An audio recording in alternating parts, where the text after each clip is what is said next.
So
Good evening, listeners, and welcome to tonight's coverage of local high school football on Lake Cumberland Sports, brought to you by Toyota of Somerset and presented by Ford Brothers Auctioneers.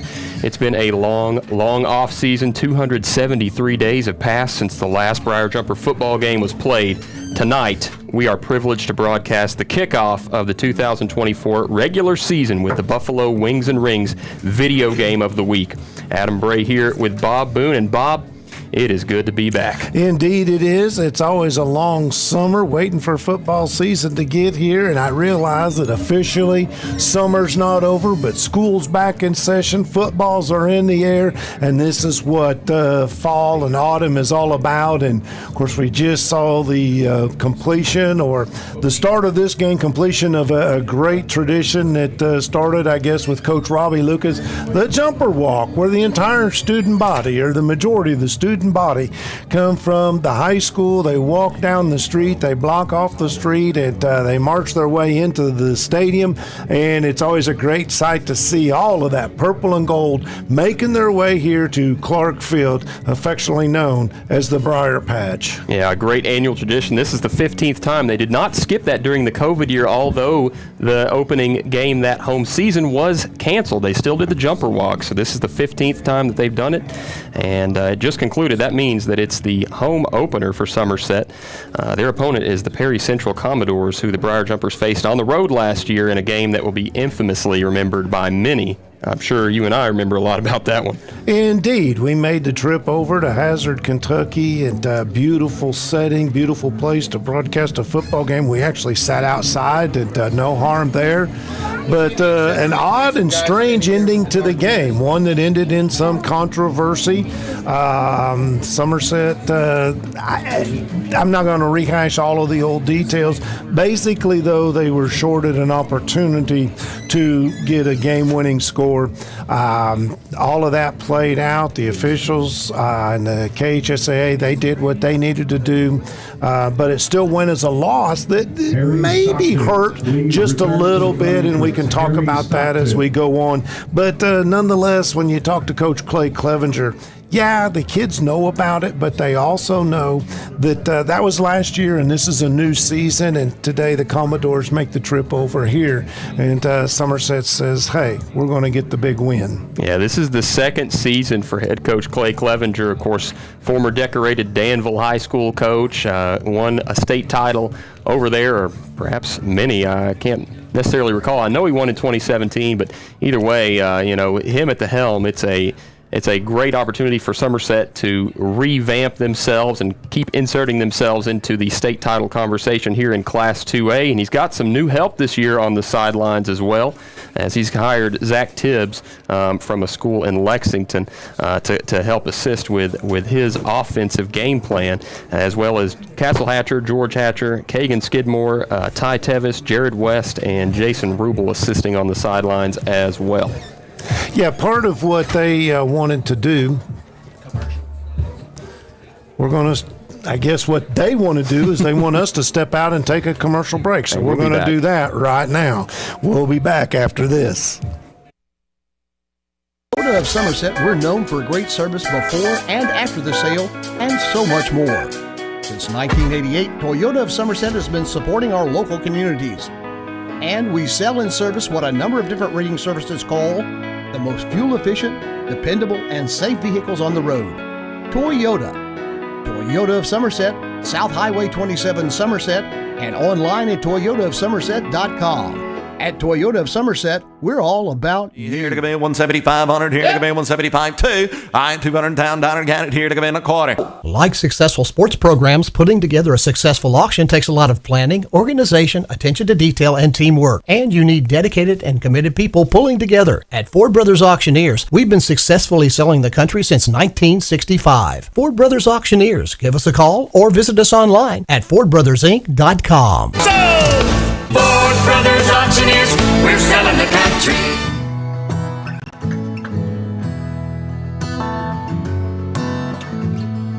Let us show you the strength that comes by making every moment count. We're here to help. Hospice of Lake Cumberland.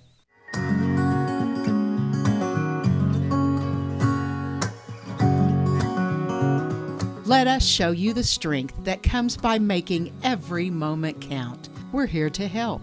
Hospice of Lake Best Cumberland. things in life never change.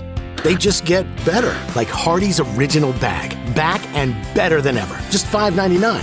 Mix and match any two full-size favorites. A juicy charbroiled double cheeseburger, melty hot ham and cheese sandwich, or crispy hand-breaded chicken tender wrap. Any two plus fries and a drink, all just $5.99.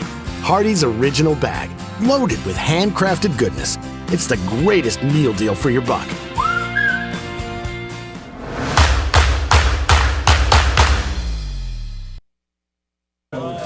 And we are back from Somerset High School's football stadium, William M. Clark Athletic Complex. It's Adam Bray and Bob Boone here to cover tonight's game against the Perry Central Commodores. Bob, we were talking a little bit about some of the pregame stuff and the tradition, the jumper walk and everything. And right now, I'm going to briefly go over some of the key graduates from last year's roster. Of course, All-State running back and safety Cam Hughes, starting lineman Tyler Nguyen, Jason Gambrell, Caleb Hall, and Eston Bruns. Key players such as Cameron McCaskill, Braden McChrystal, Caden Samala, Chaz Reams, and Brady Barnes. But there's some key returning players this year. Number 1 receiver from last year, number 2 rusher Chris Hughes. We got seniors Josh Bruner, Isaiah Lewis, Grayson Gulak, and of course a host of other Briar jumpers that are underclassmen that got a lot of experience last year that are going to parlay that experience into what they hope to be a great season. Indeed they are, and some of that underclassmen, some of that inexperience starts up front on the offensive line of scrimmage. You mentioned Zach Tibbs, new offensive coordinator. One of the things, a lot of times you hear new coordinator, you hear new system. That is not something that Somerset did. They haven't really changed the system. They didn't. They're using the same nomenclature and that sort of thing, but Zach Tibbs will be working with the young group of men. Now, he's also an offensive line coach, so these guys they graduated 4 out of the 5 starters up there. When I look at a football team preseason, that's usually the first thing I look back is what do they have coming back on offensive line. Now, there are some guys that have some playing experience, but not like what we saw. And this was a team last year that just absolutely throttled teams on the ground, rushing for over 2,100 yards throughout the season. So those guys are going to be called on to do a good job. The second thing they've got to do is they have got to give Josh Bruner protection back there. Returning as the quarterback for this jumper team. He's got some of his old weapons back as well. You mentioned Chris Hughes. And so it's going to be exciting to see if they can get the job done on offense. Now, they have shuffled a couple players around that don't traditionally play offensive line. Jacob Bartley has changed numbers. He's also going to be protecting the blind side of Josh Bruner this year. You'll see him at number 50, no longer number 7. And Austin Lawless, of course, not a traditional offensive lineman, but he is used in blocking schemes quite a bit in the run game. And Zach Koger is expected to block quite a bit this year as well. And Zaysha Jones, of course, the freshman from last year, now a sophomore. He's probably the biggest player on this team as far as stature goes, and he's going to be a leader on this offensive line. Well, and what you're going to see out of Austin Lawless, you said, he lines up as a tight end and did a terrific job last season. An excellent football player, got some, was a starter, played the vast majority of minutes last season. Comes back with a year's worth of experience, a little bit bigger, 6'1", 215 pounds. tremendous football player, and I look for him to have a big time this year, helping to anchor down that offensive line, as you said. Absolutely, and the last year's Jumpers finished with a 10-4 mark. Their final game came in a semifinals game against the eventual state runners-up Owensboro Catholic, and that last year's squad was a young team with many underclassmen contributors who are carrying that experience under their belts this season. Tuesday, Bob and I had the chance to speak with some of the players and Coach Clevenger about how they're feeling heading into this campaign, and they're jacked up. They had a great camp, and they had a really loose camp, had a lot of fun, and they're ready. Yeah, they are. With summer camp, it's different than it was when I played, which was eons ago. It's not like it used to be. It used to be summer camp was 2-a-day practices and all-day meetings and just constant work. Now there's a lot more time spent in classrooms watching film, studying, and doing a lot of walkthrough stuff to try and limit some of the physical part. Now, with that said, don't get me wrong. This team, the Briar Jumpers, they do their fair share of live tackling drills and all of that. But you cannot, and if you heard Coach Clevenger Tuesday night, you cannot replicate gameplay in practice. As hard as you try, as hard as your scout team works, as fast as your scout team is, it's just hard to replicate, especially with the adrenaline stuff. So this is their first look at a different face. And being a former lineman, when you line up and you see the same guy across from you day after day for 4 weeks, it just gets tiresome, and you're so happy to see a different color helmet across the line of scrimmage, and you look forward to that challenge, whether you're an offensive lineman or a defensive lineman. But that goes the same way for the guys in the second level, and then even the D-backs in the third level, because they want that challenge of seeing fresh faces. Yeah, it gives you that passion. It puts the fire burning in your eyes just a little bit more when you see the opposition. And of course, we mentioned last year's game ended a little bit controversially. Now, anytime you get a team from the eastern side of the state, expect them to be a hard-hitting, rough and tumbled bunch, and that's just what the Perry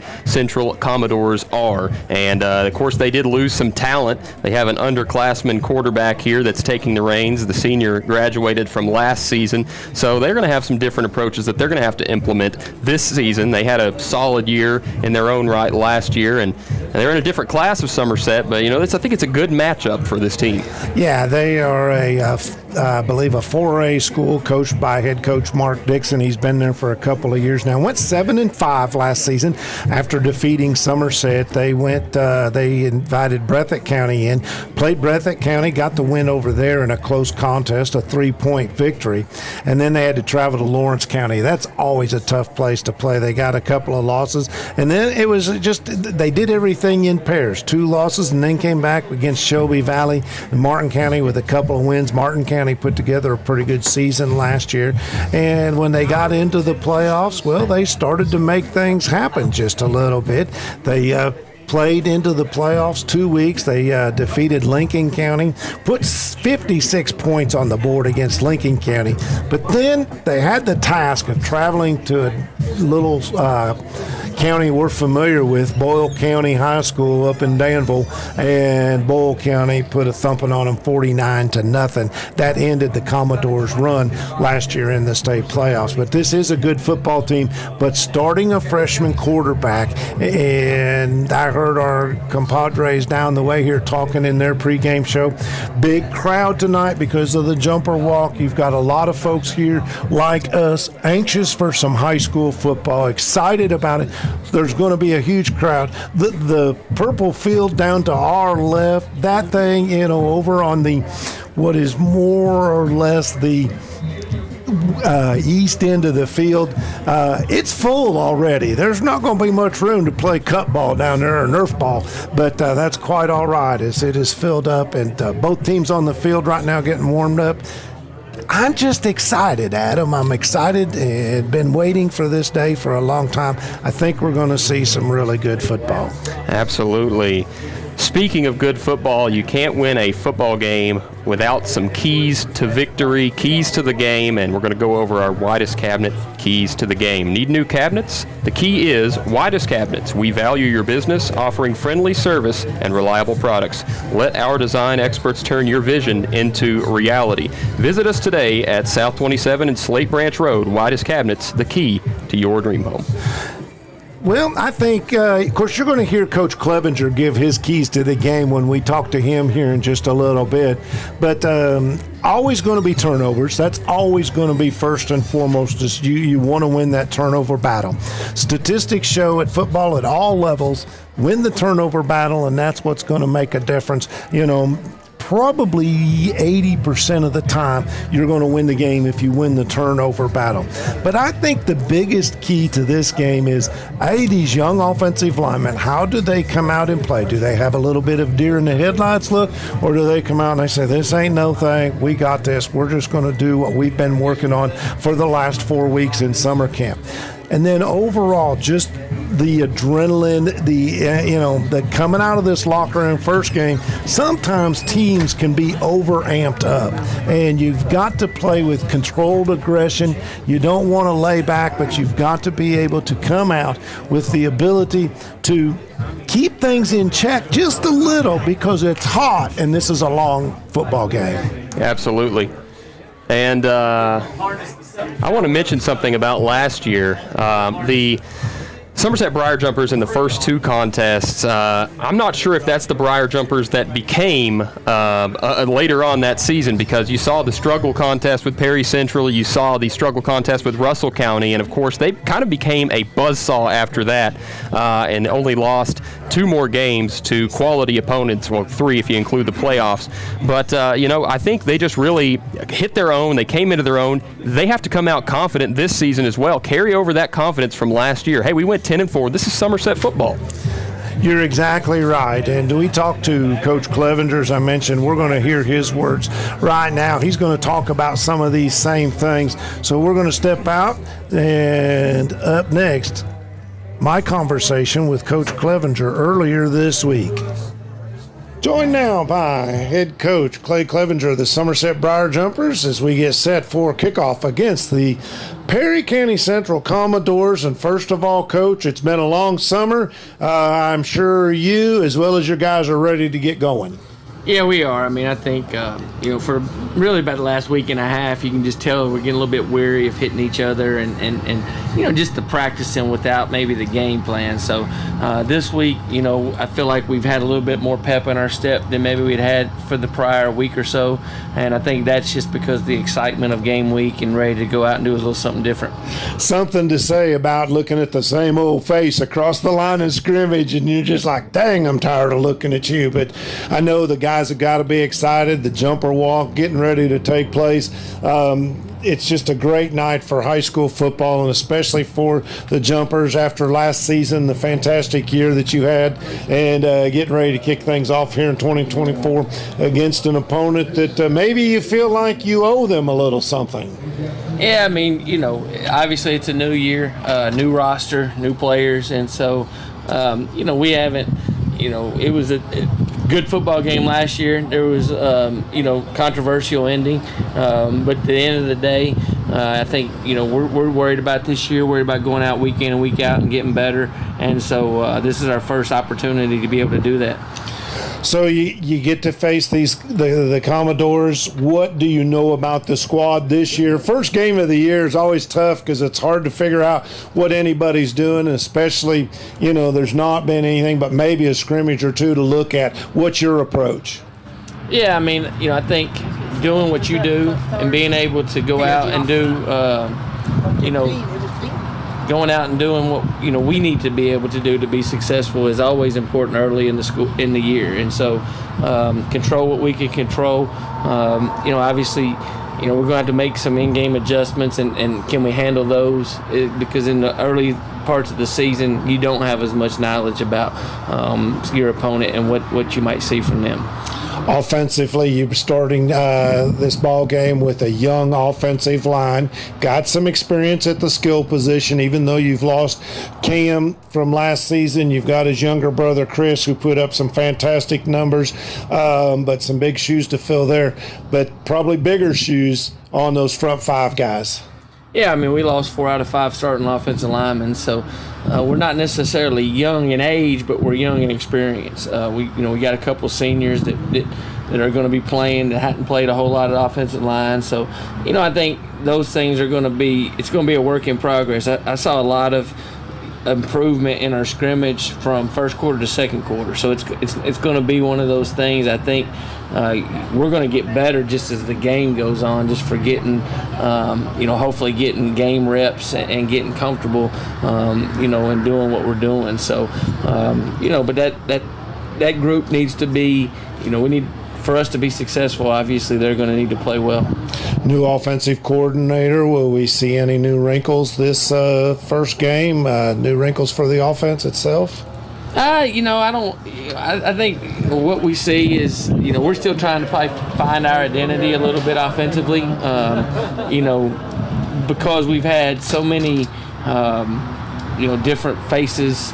We've been working a lot of bodies in, trying to figure out, different scenarios, different groupings that work well together. And so, I think we did that some at the beginning of last year, and then mid-season we kind of had a pretty good, we know what we're going to do and what we're going to be. And so I expect that to be the case this year as well, where, we come out and, whatever we start doing really well is what we'll start really emphasizing and practicing and getting there. And so that might be a little bit of a work in progress. Defensively, up front especially, you've got 7 and 8 guys overall coming back that started or got a lot of playing time last year. A lot of your defensive production in terms of tackles, you got to feel really good about the talent and the ability that you have getting ready for this first game of the season. Yeah, I mean, obviously, I think because of the experience that we have coming back on that side of the ball, we need to be able to go out and hopefully play good defense. But with that said, I mean, early in the season, tackling, we do a lot of live tackling, a lot of tackling drills and a lot of tackling simulation, but, there's nothing that really replicates that speed of the game and tackling live for 4 quarters. We might have done it for 2 quarters in the scrimmage or done it for 30 or 40 plays, but, how are we going to tackle when we get tired, and how are we going to tackle, an open space when, they throw something that we haven't seen in practice. So, I think you hope that we handle those things well and be able to go out and give our offense some opportunities with some short fields and some things. What do you expect to see out of Perry Central, particularly on their offensive end? Yeah, they had quite a few seniors from last year. They got what looks to be a pretty good size offensive line. They really get after you pretty well. A couple seniors that we played against last year, so they've got some returners, in that group. They're going to have a new quarterback. They've had a couple kids that have been playing it, and both of them look similar. They're both kind of long kids that throw the ball. Both throw the ball well, especially out routes and things like that I've seen. So, and then they've got a big running back. So, they're going to be they're going to, I think, try to be a mountain type team. They're going to be a physical football team and try to get downhill on us, as I'm sure what they want to do. And then, defensively, they're a lot like us. They kind of a 3-4 base and pretty sound. You're going to try to limit the big play, try to make you drive it and be disciplined and drive the football. And, that's probably what concerns me the most right now, is are we going to have that discipline to be able to get an 8, 10, 12 play sustained drive. Special teams, you got a couple of experienced kickers coming back. You use the platoon system with your kicking game, the place kicking game anyway, and then a third position player as your punter.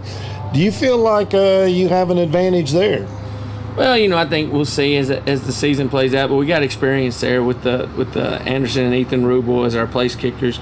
And one handles the PAT and field goals, and one handles kickoffs, and then Julian Carroll, who's been doing a really good job for us, who's a freshman as our punter, can also do the other 2 things as well. So we'll see. It'd be nice if that is a strength of ours and something that we can rely on.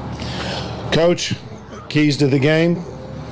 Well, I think early in the season, being able to, first of all, check our emotions, not get overly hyped because of the jumper walk, but being able to come out and, get our second win under us and just go relax and play football is going to be big.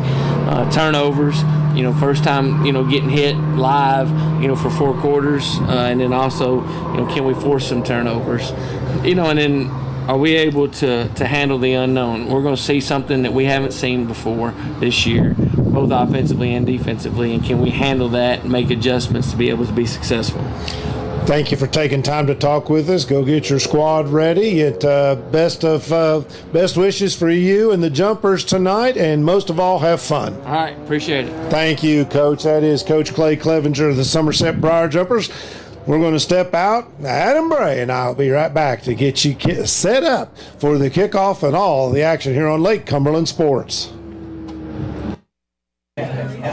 Welcome back to the Briar Patch. Bob Boone, Adam Bray alongside to get things going here at the Briar Patch. I appreciate Coach Clevenger taking time to talk to us earlier in the week.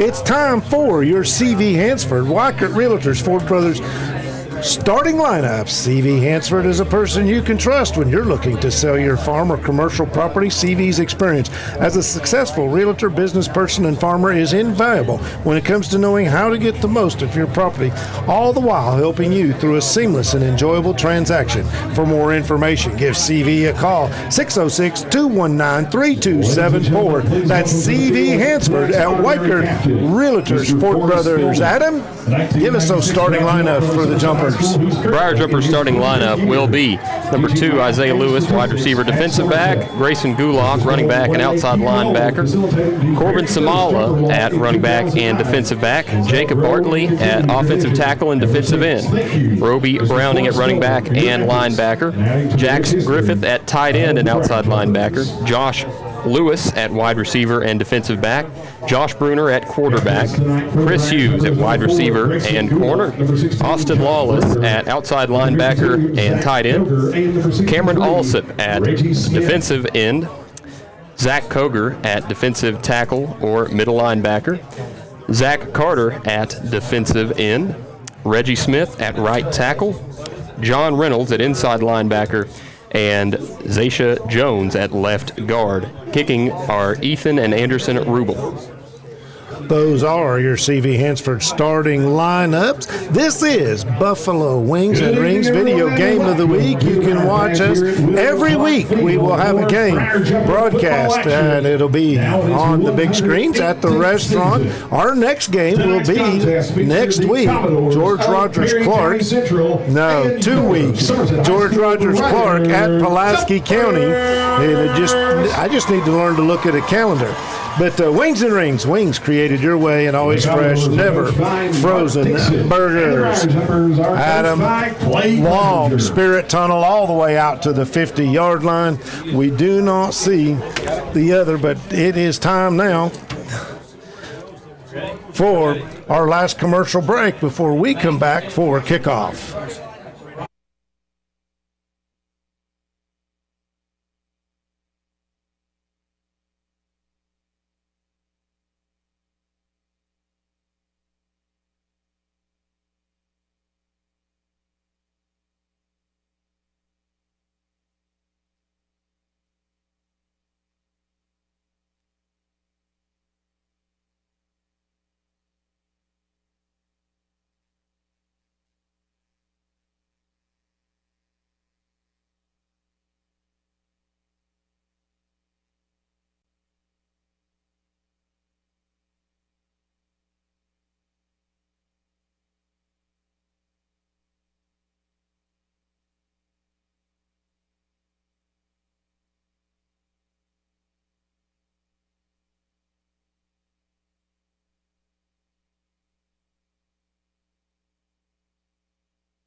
I feel like it's important that we teach our kids about financials, about budgeting, and about savings. We offer an e-student checking account and a GPA savings account. I immediately opened up both for my parents. I feel like it's important that we teach our kids about financials, about budgeting, and about savings. We offer an e-student checking account and a GPA savings account. I immediately opened up both for my daughter. She has a debit card, which I am able to turn on and off with our mobile app because I'm also on the account. She has become more mindful of her spending, which is something that we want to teach her, is to be a mindful spender and to save as much as she can. Cash? Well, look no more. Alton Blakely's got cash? Is that cash, Daniel? Yep. And you're giving cash for cars? Yep. For real? Yep. Why not? Then on down to Alton Blakely, where selling your car is as easy as ABC. If you have a vehicle you'd like to sell or trade, it's fast and easy to get paid. And we'll give you top dollar. Visit Alton Blakely today. All the best since 1965. And here we go, back from the Briar Patch on Lake Cumberland Sports, brought to you by Toyota of Somerset, presented by Ford Brothers Auctioneers. Ethan Rubel ready to kick this one away and get the 2024 season a go. In position back deep for the Commodores, Neese. Rubel steps, puts the toe to it, a little bit of a squib kick there. It's going to be fielded by the Commodores. And running straight up the middle, cutting to the outside. He's got a lane, and Rubel's possibly the only man to beat if he can outrun Chris. Did not. He's down inside the 35-yard line. That was number 4, Neese. Yeah, Chris Hughes had to come up and catch Neese from behind. And fortunately for the Briar Jumpers, he was able to track him down. Yeah, just not ready at all there were they on the coverage team, and the discipline that Coach Clevenger was mentioning, you got to hope that that gets hemmed in as this contest unfurls. Some new uniforms for the Somerset Briar Jumpers. We'll touch on those here momentarily. Quarterback Aaron Johnson, the junior, so we do not have the freshman starting. And we've got a delayed in action here, changing the adjustments. Yep. Check with me on the sideline. Takes the snap, looking to throw right away to the right side. Finds his man. What a grab there on the right side. I believe that was number 8, Robinson. Tyler Robinson, the sophomore. On the stop for the Briar Jumpers, a number 40 that I don't have on my roster. And that was an excellent leaping grab. Neither does anybody else up here. So a 5-yard catch is going to put them at the 26-yard line, and they're in business. Aaron Johnson, junior quarterback, slinging it. Takes the snap, gives up the middle to Rice. Rice shoving away arm tacklers, finally down as he gets a first down for Perry Central. Sorry, that's Colin Combs, rather. Correction, Combs, ball carrier. Somehow missed the number there, but it is 40. I did see it was 40, just one shade off. Colin Combs was a problem last year for the Briar Jumpers throughout most of that game, a bruising big running back at 6 foot 215. First and 10 for the Commodores. So they're setting up shop inside the red zone now, around the 18-yard line. Somerset defense has bent a little bit on this opening drive in the couple plays we've seen. Under center this time. To give again to Combs, and Combs is stuffed this time. Good penetration on the right side. Yeah, good job there. That was Lawless that got in to mess that play up. Just an old-fashioned football play there. A little isolation, I formation, give it to the second man through, but a nice job by Lawless limiting the gain to just 1. Austin Lawless donning a new number, as you see on your screens. Number 11 this year, was 23 last year. Aaron Johnson getting the signal from his coach. Coach Dixon directing. Combs the only man in the left of the backfield. He may have got an early start there. It's a quarterback draw, and it goes nowhere regardless. Good, a nice read again by Lawless, who come from that right side. Also good penetration up front in the middle. That was Cameron Alsop for the jumpers. Yeah, these two young men were underclassmen last year, and Lawless still is, but Alsop now a junior, and they are leaders on this defense. Third down and long here, about 10 yards for the Commodores. Aaron Johnson takes it, looks to throw to the right side. Nearly a nice grab there off the fingertips of the right hand, outstretched there. Incomplete, looking for Tyler Robinson again. Intended for number 8, Tyler Robinson. Good defense on the play for the jumpers. That's Corbin Samala. Corbin got quite a few snaps last year as a freshman and has earned his way into this starting lineup as a sophomore. That he has, and they're going to keep the offense on the field and Laundry on the field. We're going to see what the call is.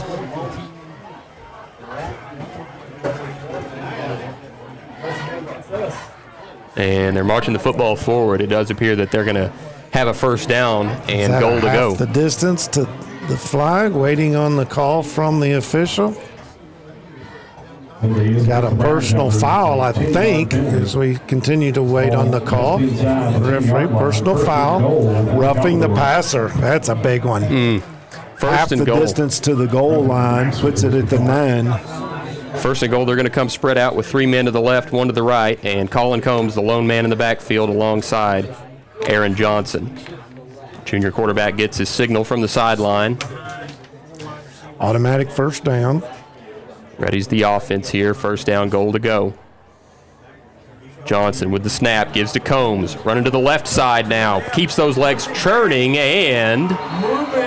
Gonna say he's down just shy of the goal line. That time Austin Lawless came inside, and a great job by the running back Combs to take advantage of some space to the outside and darn near put it in the end zone. Yeah, the speed and the power all on display there for the senior running back as he gets it, just a nose shy of the goal line. And they're going to come out in a similar set here. Good opening drive for the Commodores. They're going to stack a wide receiver on the right side to run towards that right side, and great job defensively. Bartley among a couple other Briar jumpers to stuff that one. Chris Hughes also in there, as well as Zach Koger.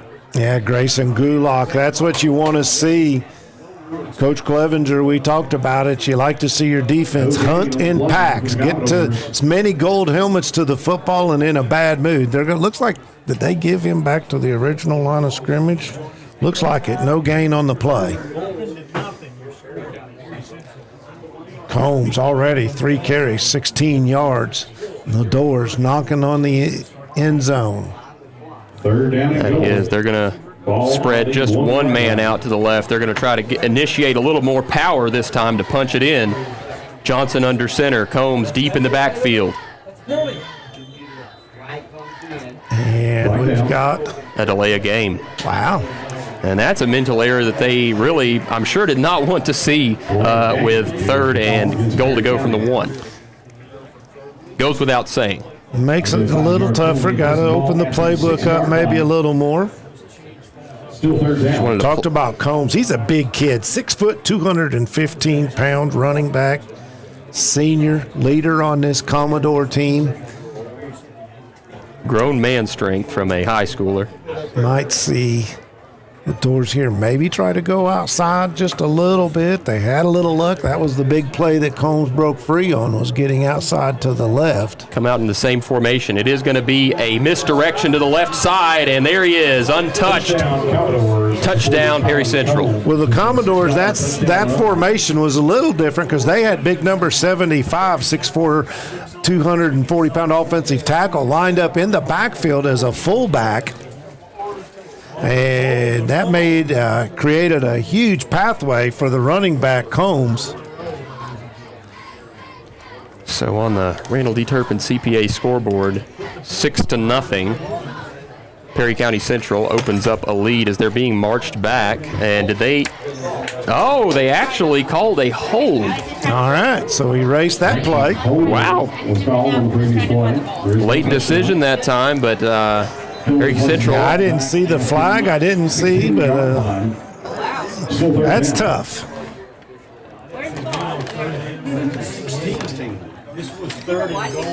So, 3rd and 16 now, and it's goal to go for the Commodores, who have fought some adversity the last couple times, penalties on their last 2 plays.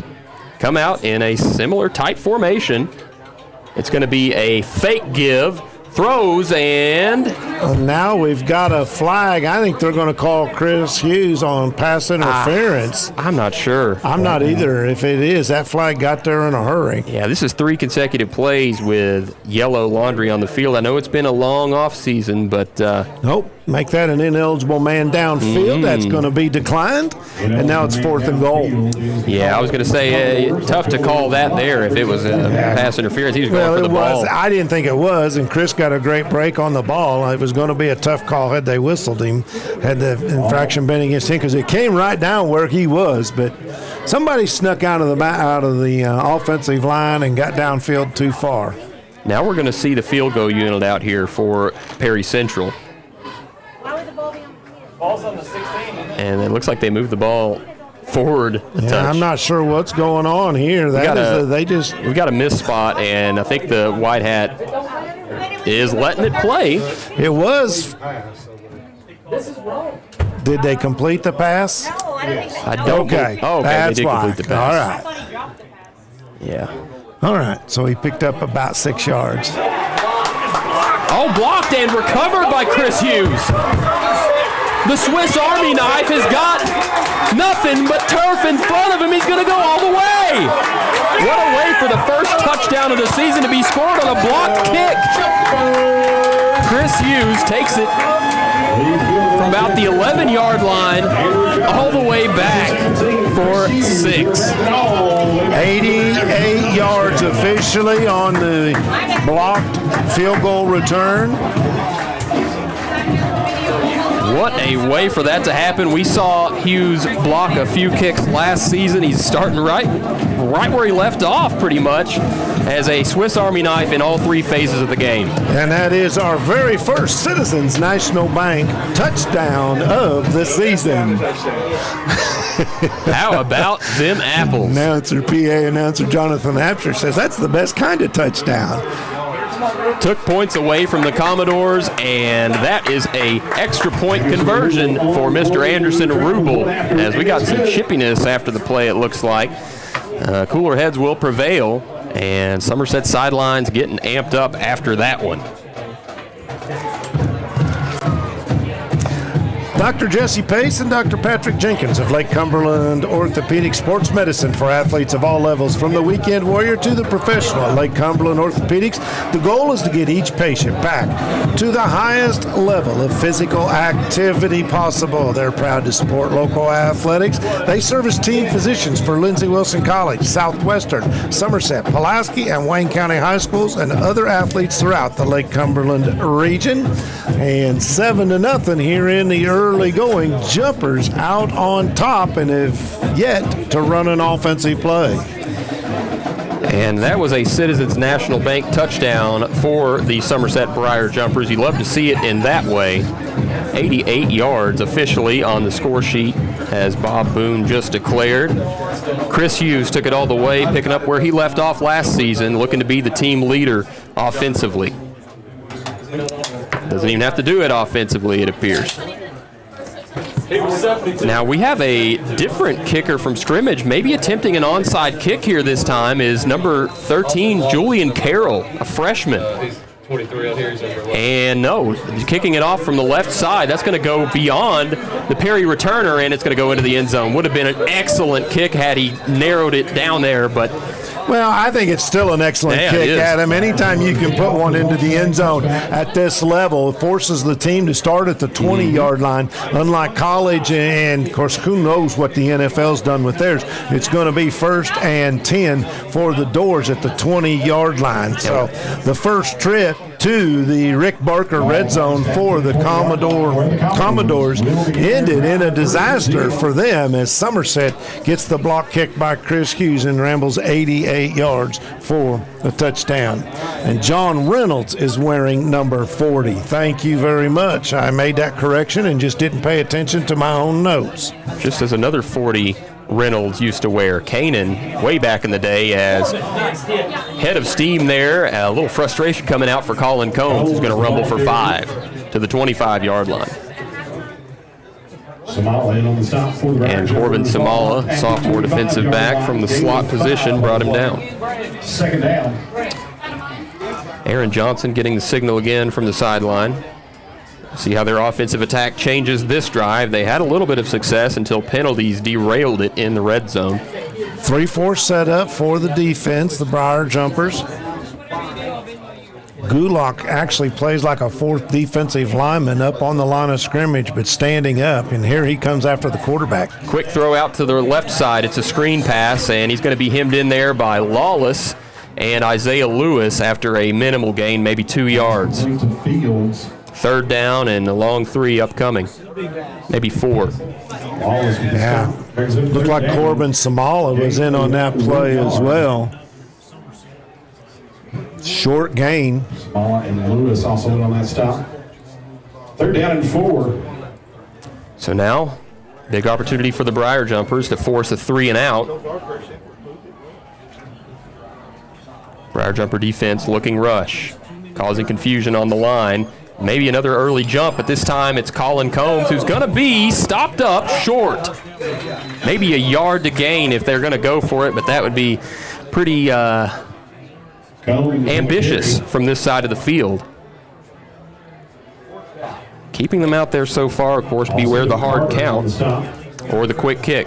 Fourth down and 1, ball marked at the 29-yard line. So far, no sign of the punt unit.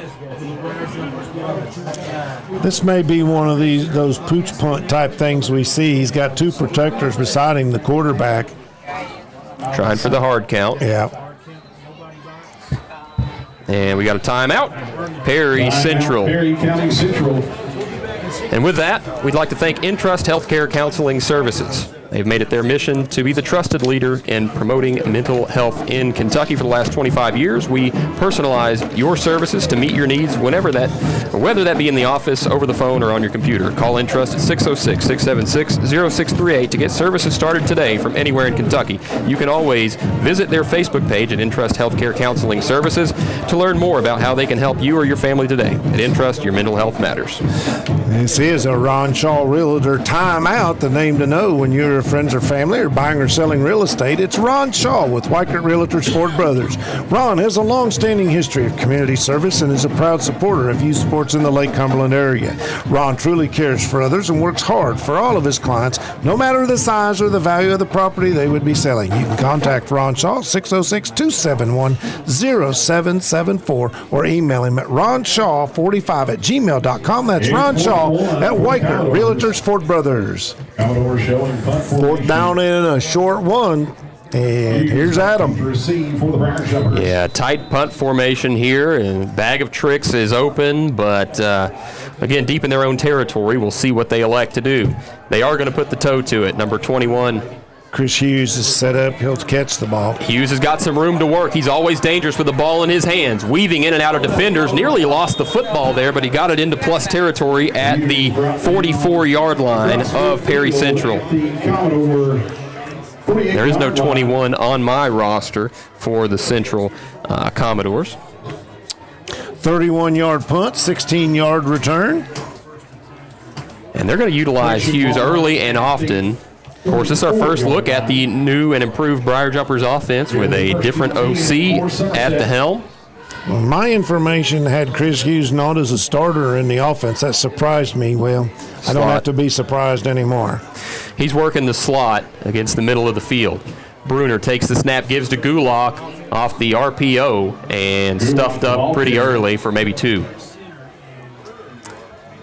Right side of the line collapsed a little bit as we got a player coming off, lost his hat for Perry Central. Contact for the Commodores.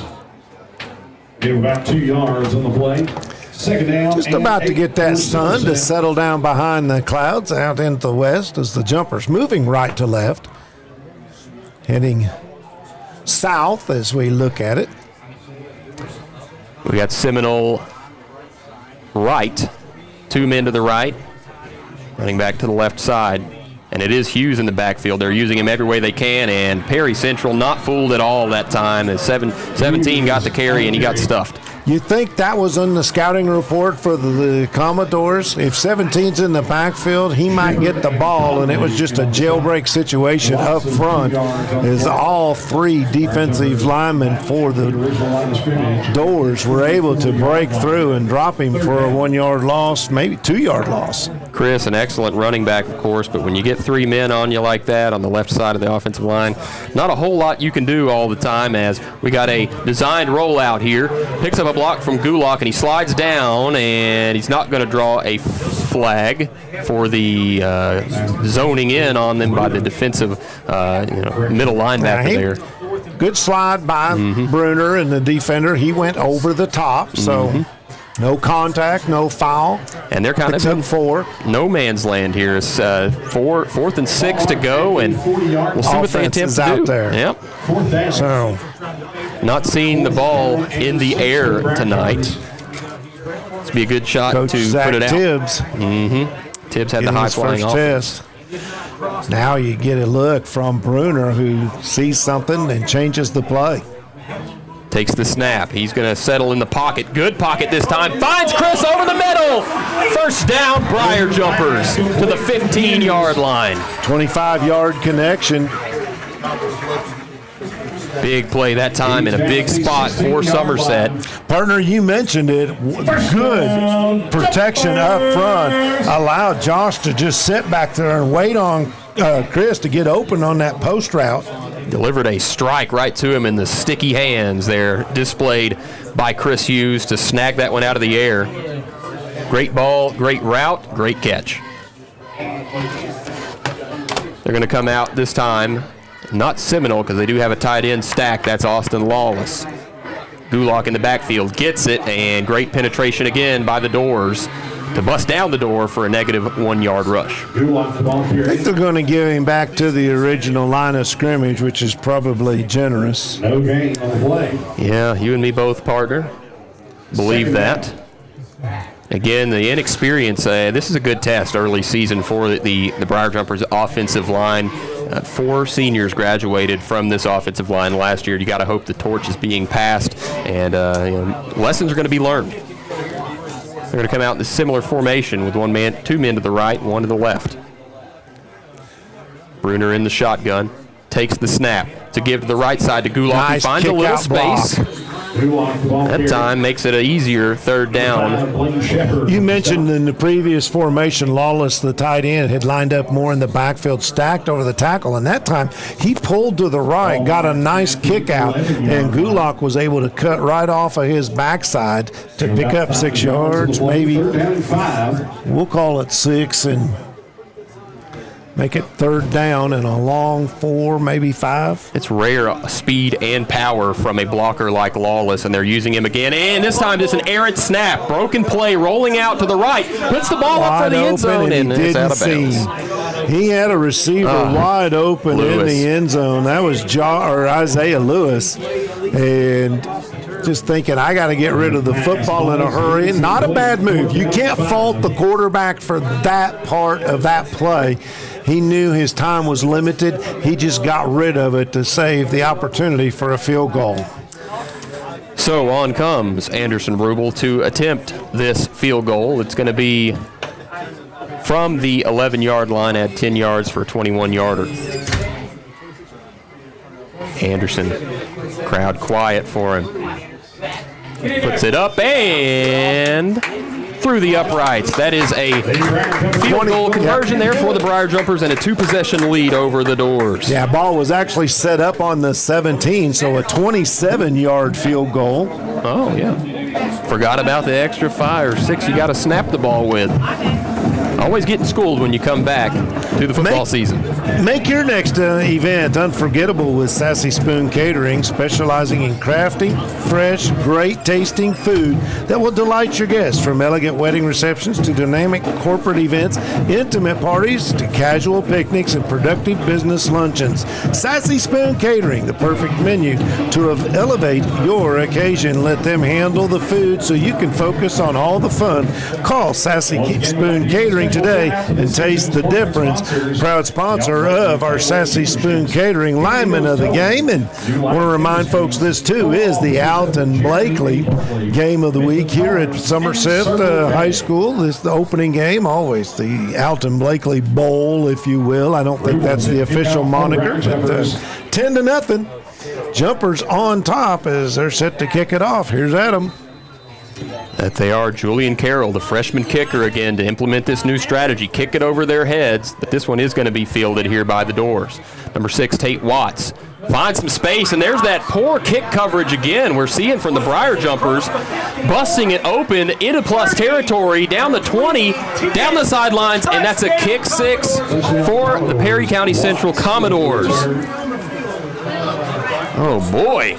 Another breakdown in coverage, and you just got to wonder if maybe not seeing live competition returning this new formation for the Briar Jumpers is showing its wrinkles.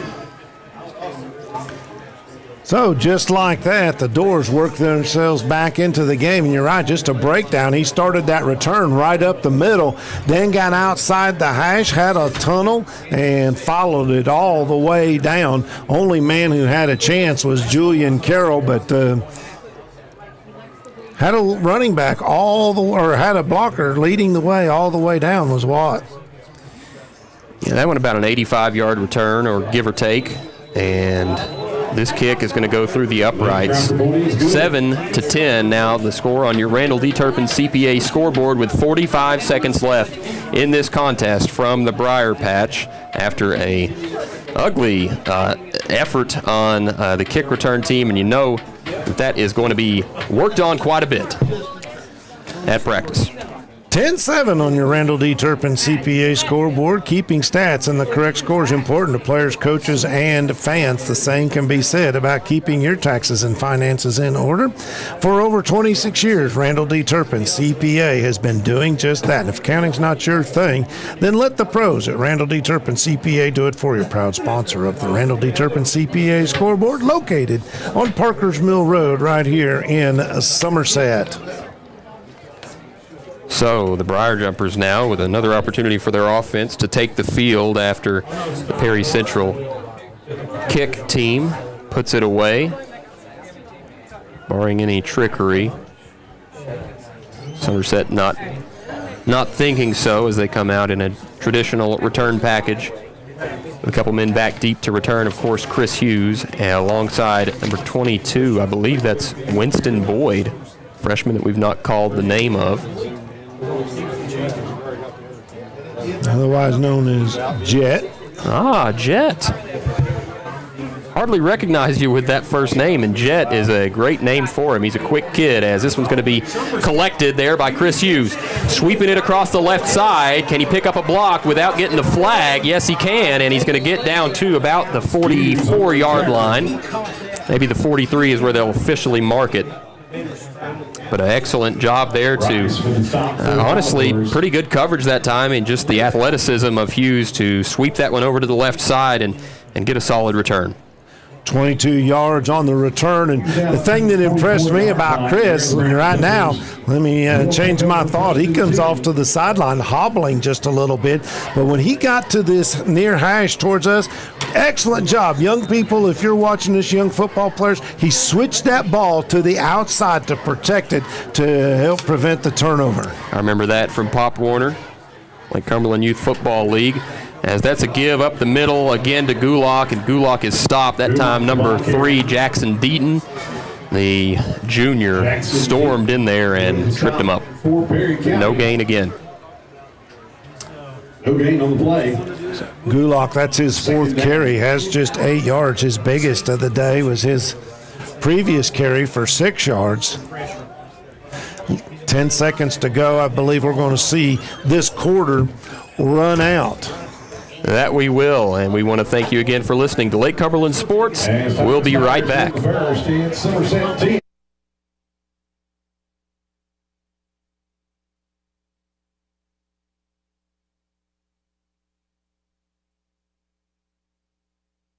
For great service before and after the sale, and so much more. Since 1988, Toyota of Somerset has been supporting our local communities. And we sell and service what a number of different rating services call the most fuel-efficient, dependable, and safe vehicles on the road. Toyota. Toyota of Somerset, South Highway 27 Somerset, and online at toyotaofsomerset.com.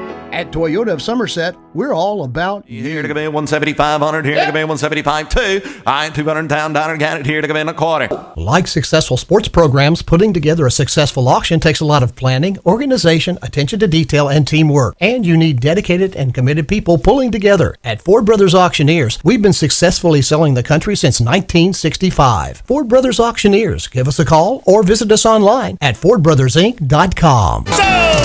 Ford Brothers Auctioneers, we're selling the country. Soaking in the sights and sounds here at Clark Field. Briar Jumper football on Lake Cumberland Sports is a go in the second quarter. Briar Jumpers with the football at the 44-yard line, facing a 2nd and 10. Man in motion is Hughes. It's going to be a pitch pass to him, and he's going to be gobbled up. Great job on defense again by Perry Central. Yeah, I guarantee you Perry Central knows that number 17 is capable of running the football, and that time it was Landon Sullivan getting some penetration and just did not allow the speedy Hughes to get around the corner. His lid pops off. He's going to have to come to the sideline, and he still got just a bit of a hitch in his giddy up right there. He'll get a drink of water and take a break.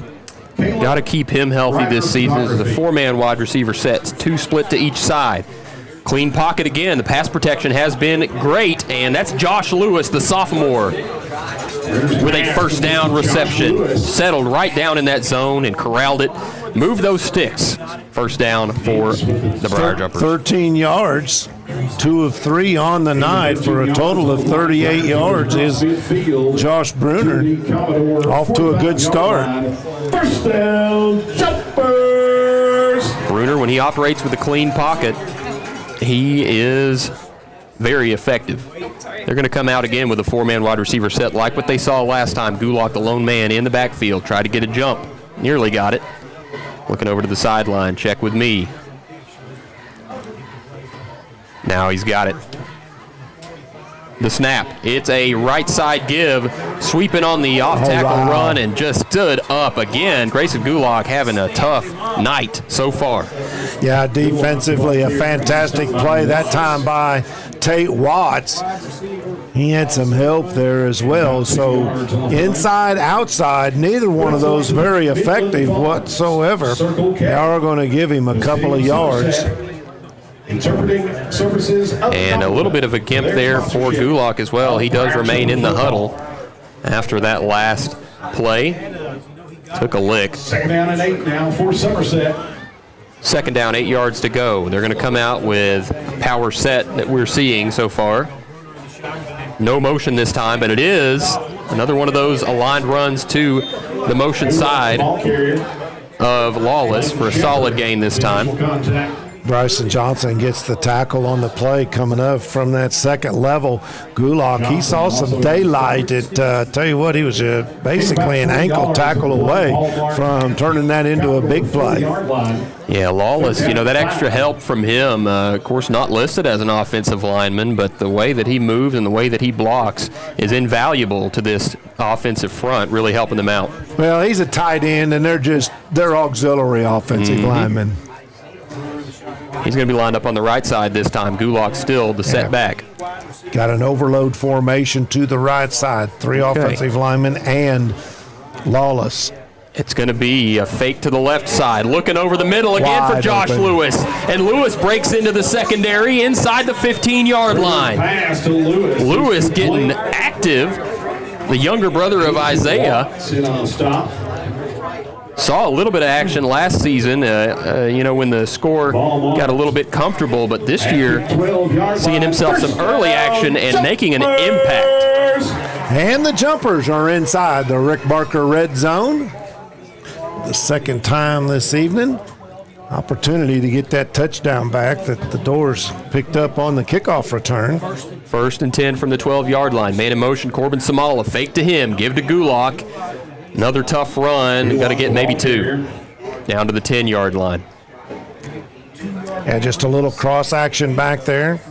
Take that out of some of the old playbooks where you'd run the single wing. Try to get flow going one direction. Give it to Gulak coming back across the right side. But again, and that requires really good discipline by the defense. They stayed home and were able to keep Gulak to just a short 2-yard gain. Speaking of wings, Buffalo Wings and Ring Game of the Week never disappoints. Takes the snap, looks over to the left side, putting a jump ball up for Josh, and out of bounds. Toe tap just a bit too far. Was he led? Nice throw, though. Perfect position, and that time Lewis just could not get the foot down in the far corner opposite from where we are, but really well done. And again, I am impressed with the protection this young line is providing Josh Bruner. Yeah, absolutely. Running offensive lineman play has been hit or miss so far. Of course, they'll be working on that, but the pass protection is excellent. Now we see Jax Griffin check in at tight end. 3rd down, 8 yards on the line of scrimmage. It's going to be a design rollout to the left side, and he's facing some pressure this time. He's going to cut back to the right side and find his man Isaiah Lewis for a touchdown. Lost him in the secondary, and it is 16-7 on your Randall D. Turpin CPA scoreboard after that 10-yard strike.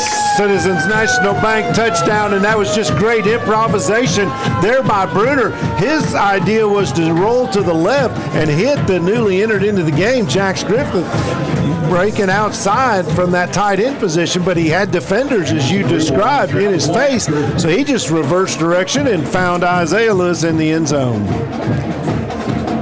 And we got the nearly automatic place kicker, Anderson Rubel, and it's tough to jinx him as well because I said it, he was automatic last year, didn't miss very often at all.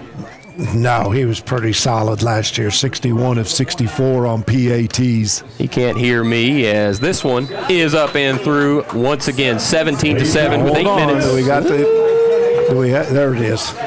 Okay, 17-7 on the Randall D. Turpin CPA scoreboard with 8:38 ticks to go here in the second quarter. Somerset set to kick it off once again to the Doors. Our official photography sponsor this year, once again, want to say thank you to Don Franklin, Somerset's family of dealerships. At Don Franklin, they work daily to provide their customers with the best possible experience. You can visit any one of their 5 Somerset locations. They kind of combined a couple. They now have the Hyundai and the Kia dealerships right side by side each other out on the Parkway. Go check them out. You can or check them out on Facebook at Don Franklin, Somerset family of dealerships where they treat you like family. The Rex Restaurant in Nancy, Kentucky, the finest farm-to-table, made-from-scratch food right here in Pulaski County. Open Tuesday through Saturday, 11 a.m. to 8 p.m. The Rex, where we feed you good and treat you right. That's the Rex, Rick Barker. I tell you what, if you've not been there, you're missing out. I've not, and I need to go. Friday night fish fry, and I'm going to be gone several Fridays now, so I have to see if I can talk somebody and bring me one of them fish dinners on Friday night. It's a little bit of a trip there to Adair County.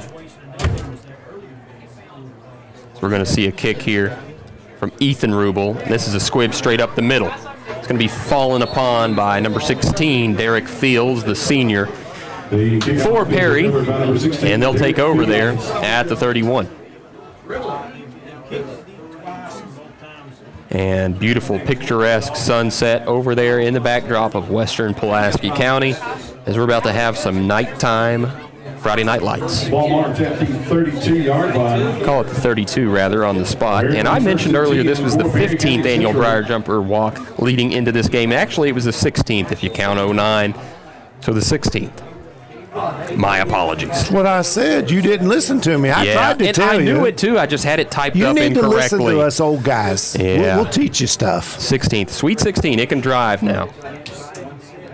Here's a quick throw, and it's going to go nowhere. Good pressure. Good pressure from the outside by Lawless, and then on the other side, Zach Carter making a first time we've called his name tonight. We expect big things from number 54 this season. Johnson was looking Derek Fields' way there on that little stop route, and not sure if he wanted him to hitch in sooner or what, but that one just nowhere near catchability as they come out with a 2nd and 10. Tight package, couple men down to this side, one far side. Aaron Johnson takes the snap, gives up the middle of the court to Colin Combs, who breaks it outside. Not going to find a whole lot of space, though, as he's hemmed in by some Briar jumpers, Lawless chief among them. Yeah, Cameron Alsop was the first guy there. He did a great job of coming off the block and was able to get his arms around. And then you mentioned he got help from Lawless, a guy that we're going to be calling his name, not just all night tonight. We expect big things out of Austin. He's just a sophomore, but he doesn't play like one. Bob, the way he plays, you could be calling his name on Saturdays someday. He's got a body. He's got the talent. He's got, the ability. And he's going to be lined up looking rush, and he is going to rush. It's going to be a screen over to the right side, and this is some space to be found there, but a great open field tackle by Corbin Samala on their number 6, Tate Watts. That's complete to Watts. He's stopping number 6. 4th down, about 6 yards to go. Maybe a long 5. Yeah, Corbin's done a great job. Of course, younger brother of Caden Samala, who graduated from this squad. And that's a 4th down play and going to force the Doors into a punt situation. But I'm impressed with Corbin Samala, this sophomore. Of course, his eldest brother, Chase, won a state title with the Briar Jumpers in 2019. And not much pressure there from the Briar Jumpers, just focusing on the blocking as Hughes has it. And he's going to sweep around and get her out of bounds at around the 49-yard line. 30-yard punt and going to pick up about 13 yards on the return. There's a flag down. Uh-oh. Never like to hear that when you're returning a kick because it's usually on you. We'll see what the white hat declares. Gulak checking out of the formation. It's on them. Holding is the call against Perry County Central. Wow. One of those rare occasions. So now we're going to see, is that going to be tacked on at the end of the run? It looks like it might be. Yes, sir. So that's a 3rd penalty of the night against the Commodores. Briar Jumpers will say thank you very much. We would much appreciate that to start our drive here from the 37, where they'll take over. Chris Hughes in the backfield. They got that stack set again, and they're putting the man in motion, Corbin. Fake give to him, and they're taking a shot deep for Isaiah, who goes out of bounds. Led a little too far and just uncatchable in the field of play. Brought it down. Had this been arena football, maybe we could have called that, or Canadian football, maybe we could have called that a catch in bounds, but not quite. Well, ifs and buts for candy and nuts. We don't have a Merry Christmas. Nolan Rice, excellent coverage, and he just forced Isaiah Lewis out of bounds. That's exactly the way you coach cornerback play. Textbook there. Sammy sideline, he is your friend. By the junior. But a great jump ball situation there. We'll see if they test that out later in the game as Lawless goes in motion to the right side. It's going to be a pitch out to Chris, and Chris Hughes makes a couple men miss. Solid running, and he's tackled all the way down out of bounds. He got close to the 1st down. And again, a great kick-out block by Austin Lawless. We do see a yellow marker on the field again. We've seen a flurry of them tonight. Whitehead and his umpire talking things over. We get the call, and we're going to get a personal foul against Somerset. Eek. So he raced the run. It's that post. Not sure where they're marking it off from, but it looks like at the end of the play. Seems like those always come at you at the worst times right after a positive play, and you got to keep your head if you're the Briar Jumpers. But no, we didn't. They chopped us. Just a 10-point advantage, and you want to score early and often. Bruner comes from the sideline. Well, this is back where this drive would have started had there not been a holding call against Perry Central on the punt return, and now we got a timeout stoppage of play. Official timeout. This time an official timeout. No one's going to be burning one. And play commences again. Making sure they had all their ducks in a row. Bruner in the shotgun, takes the snap, a little bit low, but a great pocket once again. Picks up a block from Hughes in the backfield. He's going to have to get rid of this one out of bounds. Yeah, good smart play again by Bruner. It's amazing. We've got to watch this young man grow up as the quarterback for this team. He was put in some tough situations early in his career, but he has developed into a guy. Last year, he was 116 for 198 for 1,500 yards passing through 17 touchdowns to just 6 interceptions. Yes. That's pretty good numbers in anybody's book. Started his journey as the Briar Jumper starter back as a sophomore. Of course, fought some collarbone injuries that season. We saw freshman Chris Hughes play quite a bit at QB that season. Takes the snap. He's going to roll out to the left side. Got a little bit of space to work with. Puts the ball up, and what an excellent sideline straddling catch from Chris Hughes. And that's exactly how you draw it up. After the rollout, just a beautiful touch pass there on the sideline. Not too much, not too little on that one. First down for the Briar Jumpers. And there's a little bit of a discussion going on, but they are going to go ahead and spot that ball at the 29. As Bob counts up how much 19 yards. Big play we've seen Bruner deliver. Soft zone coverages a few times. His receiver's done a great job at finding those holes in the zone and making some sure-handed catches. We're going to see another tight formation come out this time. This is the first time we've seen the jumbo package from last season, as there's 2 men in the backfield, and we got a timeout, is it? No, they're going to call delay a game, but Coach Clevenger, he's out to the numbers trying to talk to the white hat and let him know that he never reset the play clock. Yeah. So he's going to go talk it over with the back judge, and he's the man that's in charge of the play clock. Seemed awful quick. The official one is in the official's pocket, but let's see what they do here.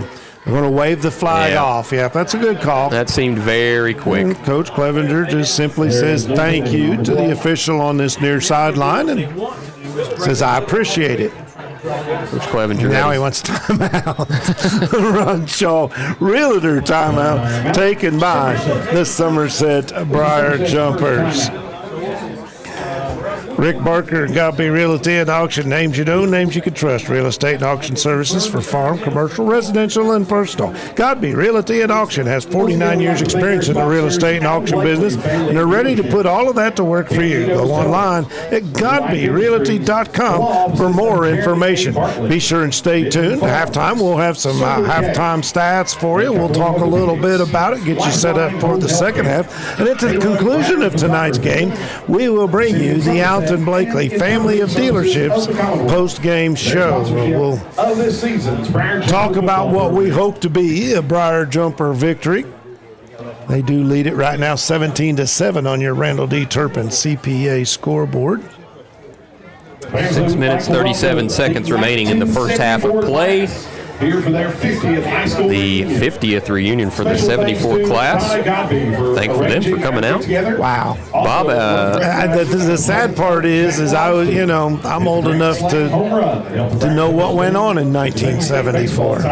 I am too, but only through the internet and other media. Yeah, well, see, you kids and your internet, we had World Book encyclopedias. There you go. Had Encyclopedia Britannica, but I could never even figure that thing out. So 4th down? What? He didn't get the first down, but they are going to get it this time as Hughes barrels through the offensive line in the jumbo set. It's the first positive run of the night for Chris Hughes. Yeah, that's his formation. He saw it a lot last year. Just put bodies on other bodies, and it seems to equal out. So I had marked a first down and jumpers just outside the Rick Barker red zone. Here we go, keeping that jumbo package in. Man in motion, Lawless. It's going to be a give again to Chris Hughes. And he's going to break through, possibly go all the way if he can muscle his way. He did. Wow. That was a pretty impressive run right there, breaking a couple of tackles and just dragging a defender into the end zone. Somerset, 24 yards on that touchdown run. Took them a while to bust off a big gain, but as soon as they implemented that familiar package, they were able to do it straight through the left side of the line, and he cut his way back across the field, drug a man with him about 5 yards. It is 23-7, pending the extra point. 6 minutes left in the second quarter. We're going to get a stoppage of play, perhaps. Man goes offsides for the Commodores, and they may want to tack on two if it gets just a touch closer. We'll see if it bodes them well. Keeping the men on the field, though, so far. Third Citizens National Bank touchdown of the contest for the Somerset Briar Jumpers. Went ahead and declined it, actually. I guess he's more comfortable getting it from this distance. No sense in resetting the spot and all that hoopla. Anderson puts the toe to it, and automatic Anderson makes it 24-7. I like it. There we go. 24-7 here again on the Randall D. Turpin CPA scoreboard. Somerset keeping the foot on the gas pedal so far, and they'll look to do that throughout the rest of this quarter as well as the second half. You'll be proud of me, partner. I just wrote down Otto Anderson, PAT good. I like it. Well, the guy, as we said, 61 of 64 last year, 2 of 4 on field goals, and that's amazing, really good, especially at the high school level and especially at the smaller school level. It's hard to find guys that can consistently kick the football through the uprights like that. So when you do that, and with that kind of confidence, why mess up his karma? He likes the ball when he puts it placed down on the 10, so just decline the penalty. It's, half the distance. You're not going to get that much out of it. You totally mess up his spot and where he wants to go. Put it through, no worries, and you're up 24-7 with 6 minutes to go in the half on your Randall D. Turpin CPA scoreboard. Here comes his twin brother Ethan to kick this one away. It's going to be a short one over to the near side, and easy fall on it for Tyson Riley, the junior. Yeah, that's become the strategy. I don't think you're going to see the Jumpers kick another one long. 2 big-time kickoff returns in the opening half for Perry Central, and Somerset head coach Coach Clevenger says not anymore. We'll work on it this week, but for right now, we're just going to make sure that they cover the ball up, and hey, if they start at the 33, so be it. Because as of right now, when you look at total offense for the Commodores, they're less than 40 yards. Actually, they have 39 yards of total offense. Much of that coming on their first drive as well. They set up shop into Somerset territory and put a little bit of a drive together before it stalled out. Johnson takes the snap, gives again to Colin Combs, who's got a little bit of room to work with and fights through the arm tackle, still on his feet, over across the 50-yard line before Koger wrestled him down. Koger had to put the pursuit on them, and not known necessarily for his speed, but for a big man, he can move, and he chased down the other big man, Combs. 18 yards on the carry, his biggest run of the night. They'll set up shop again here. Am I correct in saying that's just their second first down of the evening? Not so sure on that one. But they're at the 49-yard line of Somerset, looking to threaten. And this one nearly got away as Colin got a little bit of antsy there trying to go through the hole, and he does for maybe 2 or 3 yards. Yeah, those big guys up front for the Commodores doing a good job because the mesh was horrible between quarterback and running back there as Johnson just about lost the handle on it trying to put it into the belly of his running back Combs. Yeah, as this game continues on, you're seeing Somerset's defense settle in a little bit. Of course, they do have a lot of youngsters, but a lot of returning talent as well, and you're seeing their playmakers step up to the occasion. Second down, 7 yards to go here for Perry.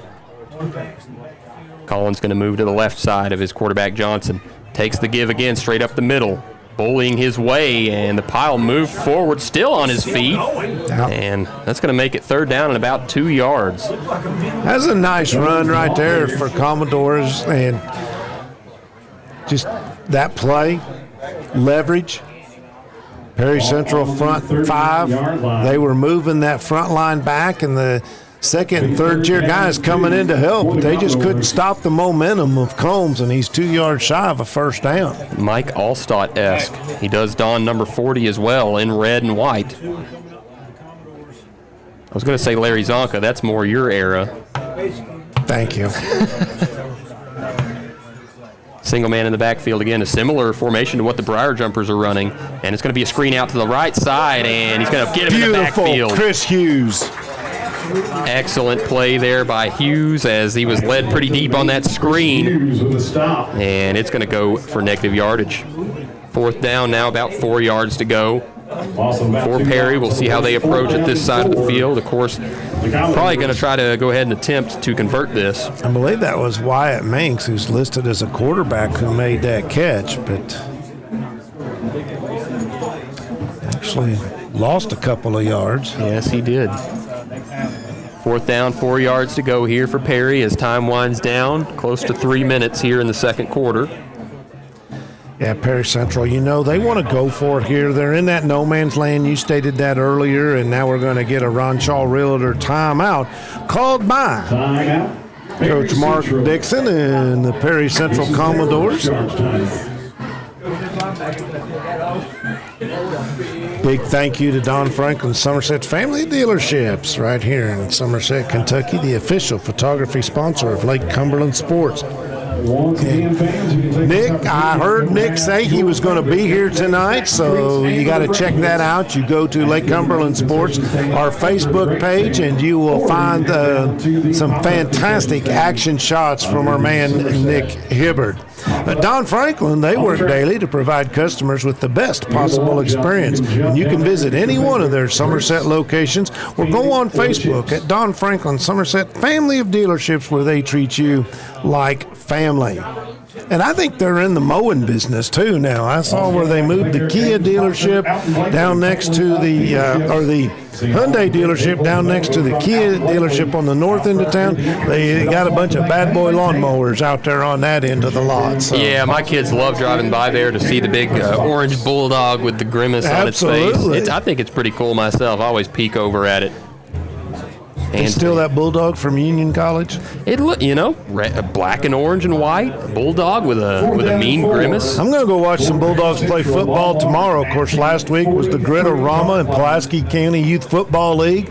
I got a grandson who plays for the Eubank Bulldogs, and be checking them out. My granddaughter cheers for the Pee Wee team, and ought to be a good time. Come out and support those kids. It is a blast.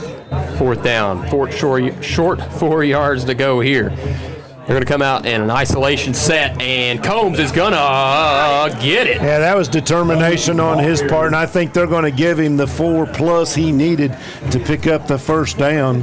And Zach Coger coming up a little bit shaky, trying to stretch that right hamstring out perhaps. So good timeout right there called by Mark Dixon to draw up a play. And you mentioned they just ran a couple of tight ends and they just powered their way. And why not? You got a big guy like Colin Combs who goes well over 200 pounds, 6 foot. You mentioned Mike Allstott-esque. And they're going to keep that package out on the field like what they formation. Saw. They're attacking still and not as much to work with here. He's going to get back to the line of scrimmage. Great job. Yeah, that's just a straight-up isolation play. You bring the fullback in. He lines up in front in a 3-point stance, tries to make a way, but that time jumper defense doing a great job stuffing it. 2nd down. So we'll see if this I formation stays out on the field here for Perry. 2:24 to go. Clock running here in this second half. Jumpers want to keep the Commodores out of the end zone. That they do. They get the ball to start this second half, and if you can hold them here, of course, the last time that this Perry Central team attempted a field goal, Chris Hughes picked up the block and returned it 80-some plus yards for a touchdown. Play action and look out. Down he went. Okay, if you're an offensive line coach for Perry Central, you better find out where number 11 is and figure out a way to block him. You give him free reign, play action fake or not, he's going to get a big sack, and that is his first sack of this season. Loss of 7 on the play. Just a jailbreak that time by Lawless, who flew in there untouched, and, of course, Aaron Johnson just had to give it up. He gave up the ghost that time, and, I'd say that Lawless really wanted to deliver that crushing blow, but he'll take a sack either way. Passing set now with trips to the right. One man down on our side. And Johnson looking left side. He's going to put it over the middle. Possible interception attempt, but no. So it's 4th down and 18 yards to go. That pass just a little high across the middle, tipped up in the air, and as you said, that is interception city if you have a defender in the area. But fortunately for the Doors, they were just looking to maybe pick up half of that yardage there and make this 4th down play, 4th and medium as opposed to a 4th and long as it is now. So they will keep that offense out on the field. 4th down and forever to go. Johnson steps back, steps up in the pocket, delivers a ball that's going to go out of bounds, but they're going to call pass and there was no need to. Absolutely not. Just no need to. Samala with the teaching moment there, got his feet a little tangled up and put his hands on them. Actually, that was Isaiah Lewis. Sorry about that, Isaiah Lewis, senior. One of the top corners on this team. Played the receiver, he had his eyes on the receiver's eyes, and that's something you do kind of teach, but that's going to make it a 15-yard penalty, an automatic. Yep. Well, no, wait a minute. They gave him, isn't it 10 yards and an automatic first? Should be 15. Yep, that's what they're doing, marking it up another 5 from him.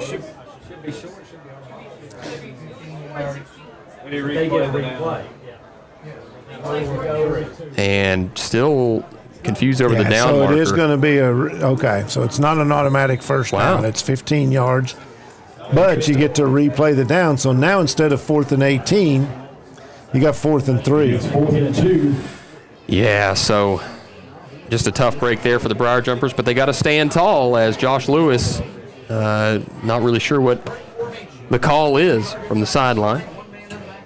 It's going to be Combs up the middle. Combs ain't going to get it. He ain't going to get it. Great job there by Koger and a few others there in the middle. Cameron also, he got in there quickly, was able to wrap him up. And turnover on downs. Jumpers hold with 1 minute to go. And Vic Jarrett Neese tumble over a couple players there as he was getting off the pile. And Zach Carter coming over a little bit limp. Hope he's okay. Bruner leads the offense out once more. Player checking out. Couple checking out again for the Briar Jumpers. Going to be the Lewis brothers on each far side. This is a place you may try to throw one deep and see if you just can't deliver. Take the top off. Knockout top blow. That's right. Play action. Yep, screen over to the right side. And he picks up a block from Isaiah Lewis. And he's going to get first down yardage. That's Chris Hughes. And get out of bounds. Mm-hmm. Pick up 13 yards on the play. Little swing pass. That's positive yardage. Just put it in your athlete's hands. 5 of 8 for 116 yards in the ball game for Somerset's Josh Bruner. I do like the new jerseys, the purple jerseys, but you know what I like about them? What's that? Big numbers. Yeah, there we go. Big numbers. Sometimes they're kind of melding together whenever they're the double digits. Another clean pocket, and finally a man broke through, and it's going to have to be put out of bounds again. Yeah. Big number 44. High school ball, that rule changed a while back. You can, if you get outside of the tackle box and you throw the ball past the line of scrimmage. You can't throw it away. So that goes as an incomplete pass. Junior linebacker Casey Conley there applying the pressure on Josh Bruner. 46 ticks to go here in the first half, and Perry Central, I believe, called a timeout. They got an injury is what it is. 69 Riley Combs off the field, getting assisted. So second down, 10 yards to go. Yeah, the protection that Bruner had broke down, and that's just a result of pretty good coverage downfield. He couldn't find anybody open, so defensive backfield for Perry Central tightening up just a bit on that play. Now you're going to see 3 receivers set to the left side, 1 man wide to the right. Gulak in the backfield, fakes to him, and a toss right over the middle by Corbin Samala, catches it, and that's another first down for the Briar Jumpers. Clock stops, he'll get it set. 19 yards on that pitching catch. Nice little play action, just enough to hold the defensive backs and get it opened up for Samala. Approaching about a half minute to go here in the first half, as the receivers are impressing me so far. Another decent pocket, rolling out right, and off the hands of a defender. Very nearly picked off there. And that was the first mistake by Bruner in this contest there, is that one. He tried to force it in, make something happen. He saw Samala, but he was protected well there on the sideline, had a defender in front and back. Actually, I said Samala. I think that was Isaiah Lewis. Excuse me. Yeah, that time. Nonetheless, he was bracketed, and just throw that one away to stop the clock, which 24 seconds, still a lot of time left. With a few timeouts to Yeah, work they've with. got 1. Somerset, I think, still has 1 timeout left. No, maybe 2. You could be right.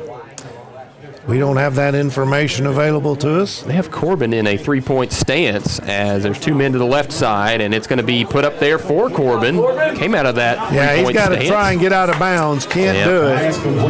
And no timeout. Quite a few seconds rattled off there, but they will go ahead and take it. 14 seconds left. I don't know if the clock will get reset or anything, but 14 seconds, 24-7 on the Randall D. Turpin CPA scoreboard. Another Ron Shaw Realtor timeout as the Jumpers barking at the Rick Barker red zone. They want to talk about it here, 3rd and 1. And it'd just be excellent to, put up a 30-burger in the first half, and that's what they want to do, see what they draw up. C.V. Hansford of Weichert Realtors Ford Brothers is someone you can trust when you're looking to sell your farm or commercial property. C.V.'s experience as a successful realtor, business person, and farmer is invaluable when it comes to knowing how to get the most for your property, all the while helping you through a seamless and enjoyable transaction. For more information, give CV a call at 606-219-3274. That's CV Hansford at Weichert Realtors Ford Brothers. Somerset Briar Jumpers with an impressive first half overall. First game back into this 2024 season. They got a 24-lead advantage over the visiting Perry Central Commodores. Of course, they enjoyed themselves a lead last year at the half as well, and that one ended a little bit differently. Second half of the game, hopefully, it's going to be well played just as it was in the first half. And they're looking to add a little bit more here before it closes. Chris Hughes is going to be the setback alongside Josh Bruner with Seminole left. It's going to be a give to Chris, and they got the first down. Clock will stop till the ball is set. Yeah, they've called 2 plays, so they're going to the line of scrimmage ready to go as soon as the ball, and the referee winds the clock before the down marker's even set. Yep, and they're going to go ahead and spike that one. Clock's it with 8 seconds. Take a quick shot to the end zone if you're wanting to, or along the sideline and maybe get another field goal attempt in. Do like the idea, though. This officiating crew, very efficient, getting things done, moving the game right along. That they are, as Corbin Samala checks back in. I thought you at least had to wait until the down marker was set, but it could just be as long as the... Well, I would think so. I'm not sure. The official's there, the line judge or head linesman over there, he's set. But he has to move with the play some as well. 2 men to each side. There's that shot to the end zone. Oh, pass interference in the end zone. 4 seconds, so we're going to have another play no matter what, even if the clock had run out. But that in the end zone, and that is going to be defensive pass interference. Yep, intended for Josh Lewis that time. And here comes the heavy jumbo package. Now we got a timeout, officials timeout on the field. Pass interference is the call against the Commodores. They're going to conference over this one, and again, that heavy package coming out to try to churn out 2 yards or 1. No, this is the field goal unit. They're content with tacking on 3. High school, it's a half the distance penalty. Yes. They're going to go ahead and attempt it. The jumbo package is the protection package on the field goal unit. Another chance to see the right leg, the gifted right leg of Anderson Rubel. Bruner's the holder. He's going to set up at the 18, so a 38-yard field goal attempt. And did he hook it? No! Snuck her through. And we've hit halftime here at Clark Field with the Somerset Briar Jumpers enjoying a 20-point lead over the visiting Perry Central Commodores, 27-7 on the Randall D. Turpin CPA scoreboard. Thank you all so much for listening to the first half. We'll have the second half coverage when we come back after this commercial break.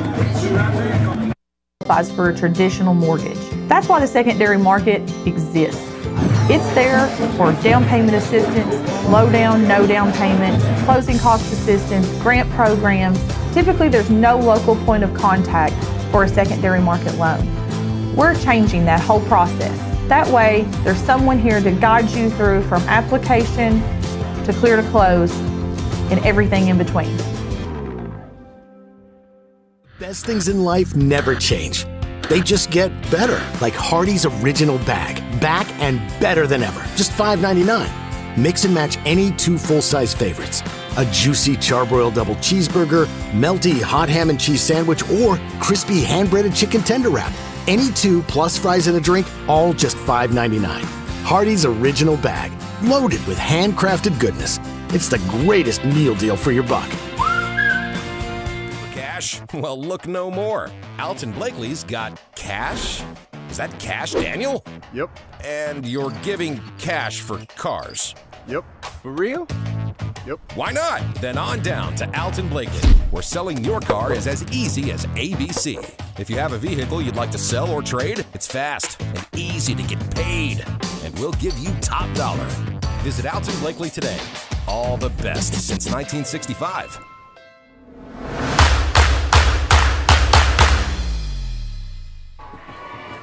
We are back here from Clark Field. Somerset Briar Jumpers on top of the visiting Perry Central Commodores, 27-7. I've got the scoring report as Bob tallies up some statistics and other intricacies about the game we've enjoyed so far. First score of the game came with the 7-11 mark in the first quarter after a Chris Hughes 88-yard touchdown return off a blocked kick. Makes it 7-0 after the Anderson Rubel PAT. Second score came very near the end of the first quarter, 59 seconds left. It was a 27-yard Anderson Rubel field goal, make it 10-0. And the ensuing kickoff was taken to the house by the Commodores, 85 yards by them, with 45 seconds left in the first quarter. In the second quarter, Somerset also scored first. 8 minutes and 38 seconds left. Josh Bruner found Isaiah Lewis on a 10-yard score in the end zone for a 17-7 lead after the PAT by Anderson Rubel. And then the next 2 scores, also the Briar Jumpers claimed. 6 minutes left in the quarter. It was a 24-yard rush by Chris Hughes, 24-7 after the Rubel PAT. And with time elapsing in the first half, Anderson Rubel hit a field goal to make it 27-7, and overall impressed so far with what Somerset has put on display. The defense started out just a hair shaky, but they really rebounded. The only touchdown they've allowed has been on kick coverage. And they're enjoying, like I said, a 20-point lead that they'll try to protect here in the second half as we got the Somerset High School Band performing a halftime show. I'm a band alum myself. Still under the direction of Megan and John Lennox, who were there my senior year. Holding down the fort. This is year number 10 or 11, whichever way you count it. We'll enjoy their sounds for just a moment. And again, thank you to the title sponsor of tonight's action, Toyota of Somerset, and the presenting sponsor, Ford Brothers Auctioneer and Realtors. Bob, I just can't express enough how happy I am to be back in the booth calling these games here with Lake Cumberland Sports and witnessing another year of Somerset High School football. It's been a pleasure so far, and I can't wait to do the rest of the year. Indeed. So off to a good start, 27-7, your halftime lead on your Randall D. Turpin CPA scoreboard.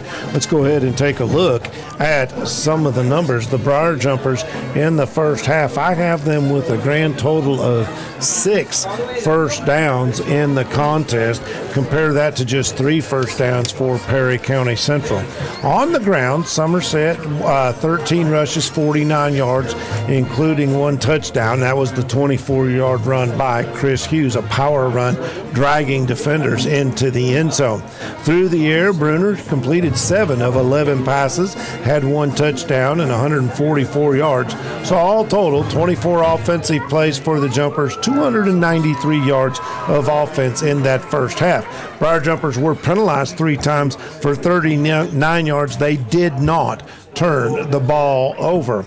You look at the other side of the ledger, we already mentioned the 3 first downs. Rushing the football, 14 carries, 51 yards total for the Doors, but 5 of 9 passing, but for just 4 yards. They've been, those swing passes have been well guarded by the Jumpers, holding them to short gains. A couple of times they tried to go downfield, and once with the screen pass, just well defended by Somerset.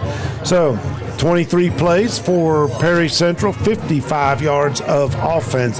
So domination on both sides of the ball by the Somerset Briar Jumpers. 3 penalties called against Perry Central for a total of 25 yards. They did have the 1 turnover. That was the blocked kick that was returned 88 yards to early in the first quarter by Mr. Everything. I think you call him the Swiss Army knife, Chris Hughes. Individually, let's take a look. The workhorse tonight for Perry Central has been Combs, the big senior, 210-pound, has 57 yards on 11 carries. 1 carry, no gain for Maggard. Also had a minus 7-yard loss to Aaron Johnson, the quarterback, on the big sack that was gathered up by Austin Lawless. Over on the Jumper side of the ledger, Grayson Gulak, 15 yards on 7 carries. Josh Bruner did have 1 carry for 4 yards. Took a little bit for Chris Hughes to get uncorked in the backfield. Ended up with 30 yards on 5 carries, but almost half of that coming on that 24-yard touchdown run. Bruner, through the air, has completed a total of 7 of 11 passes, as we said, for 144 yards. 2 catches for Corbin Samala, 28 yards. 2 catches for Chris Hughes, 44 yards. 3 catches for Josh Lewis for 64 yards. And Isaiah Lewis has the touchdown reception. That was an 8-yard catch and score for the Somerset Briar Jumpers. All in all, pretty good first half of football. The only black eye, and you would say, well, they, special teams. However, they evened up the special teams when they did with the field goal that was returned for a touchdown. Was it good?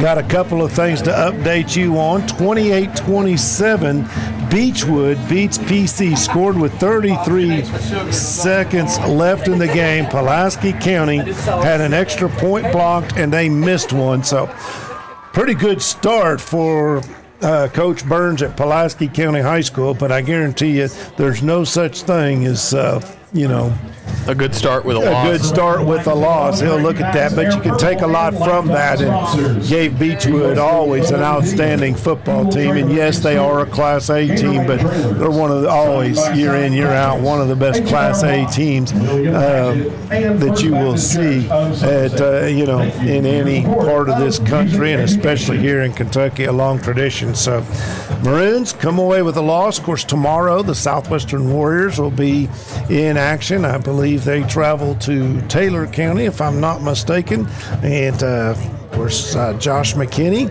and Michael Gregg will have that action audio broadcast for you here on Lake Cumberland Sports.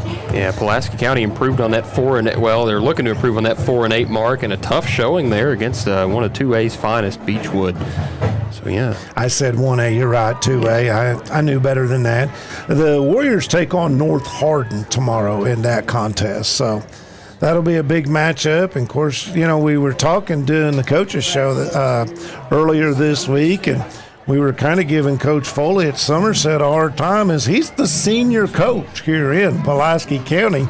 This is Clay Clevenger's first year, and then Coach Burns at Pulaski County Clay Clevenger's second year, Coach Burns' first year. So, Coach Foley, the old man. I can remember the dawn of his era at Southwestern after their coach departed, and there was long-standing coaches here. Of course, former coach Johnny Hines, former coach Robbie Lucas. They'd been here for a long time in their respective schools, and he was the fresh face. But now, been here quite a while after the departure, of the Somerset and the Pulaski County head coaches, and long-standing legacies that were left behind for the new coaches to start up. Of course, the second season here for Coach Clay Clevenger, who is looking to continue his excellent coaching resume.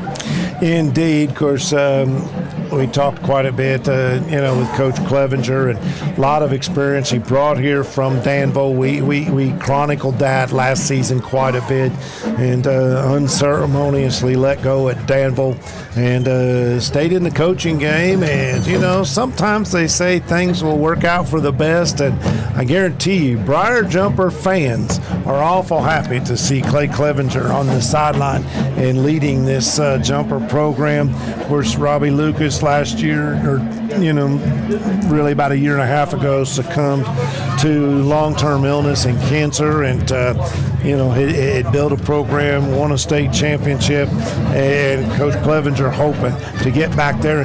The future does look bright for this jumper team, especially this season. And what I see here tonight, I've been impressed with. Offensive line, I know they would like to do a little bit better in the run game, but just like we saw last year, Adam, when they move to what you call that power formation, they bring in an extra offensive lineman, they use Austin Lawless as a tight end, and they either run his direction or they put him in motion. Sometimes he'll get that kick-out block, and so they've done enough to disguise that, but they've ran that very effectively, and that was in the, late in the in that second quarter when they started to move the ball on the ground a little bit.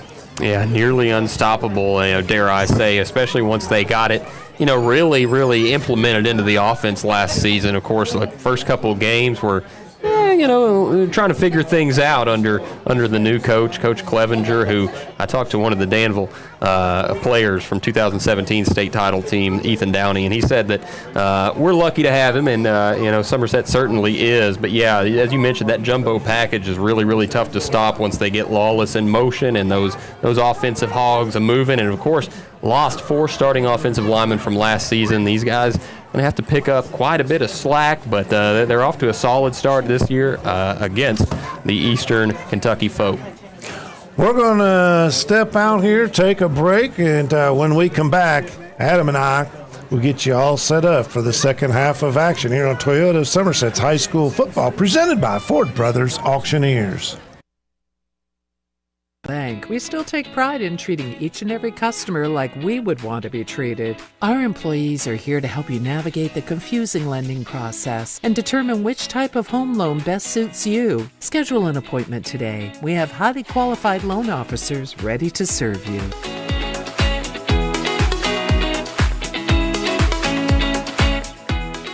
Out here in the real world, we've spent too much time waiting around and wondering if we'll ever get to be what we really want to be.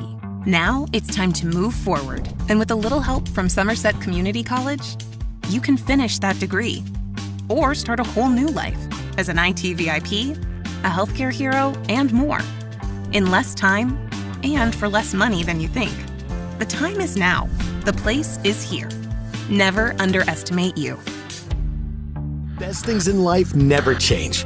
They just get better, like Hardee's Original Bag. Back and better than ever. Just $5.99. Mix and match any 2 full-size favorites. A juicy charbroiled double cheeseburger, melty hot ham and cheese sandwich, or crispy hand-breaded chicken tender wrap. Any 2 plus fries and a drink, all just $5.99.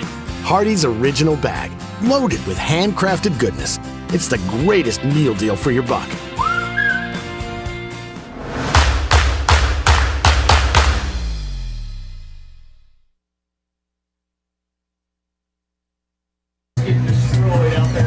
Back again, just about ready to get the second half underway here at William Clark Field, home of the Somerset Briar Jumpers, who are so far so good, enjoying this inaugural night of the 2024 season. Offense, defense, and special teams, barring the kick coverage, have been playing very, very well tonight. Perry County Central Commodores facing a 27-7 deficit. And we got about a minute until the cool-down 3-minute period begins. Here, Bob, what do you look for Somerset to do coming into this second half? Well, first of all, it's called a warm-up period. Cool-down's what we do with racehorses after the race. See, you got to walk them out and cool them down. But I'm just giving you a hard time, my friend. But, yeah, I think Somerset, they got to keep the foot on the gas. They're going to get the ball to start this second half. So a great way to end that first half of play, a 38-yard field goal.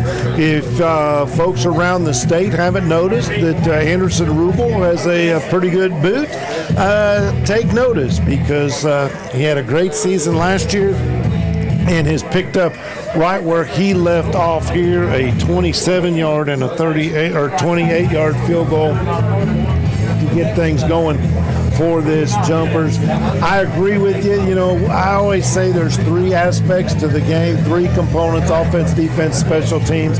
Offense, I'm going to give the victory, in that first half to Somerset.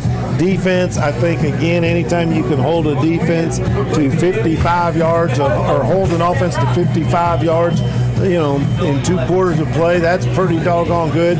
Special teams, I'm going to give a slight edge to Somerset. Maybe it's a tie. Blocks, kick just return. Because the 2 kicks, they struggled a little bit there.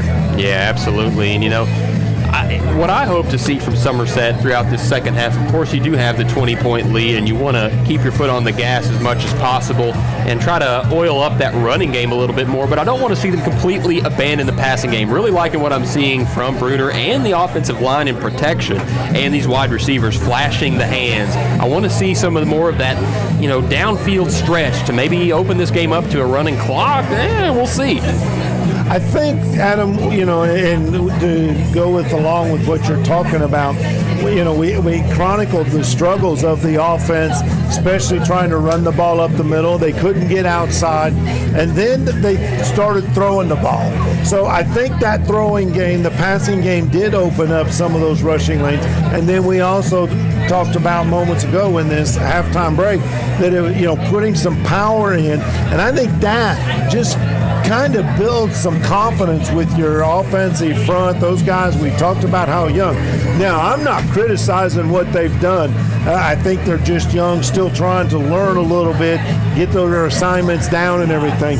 Because when it comes to passing, pass protection, man, those 5 guys have been lights out and given Bruner all kinds of time. I've only seen him try to force 1 throw. How much maturity is that from what we saw a couple years ago when he was starting as a sophomore?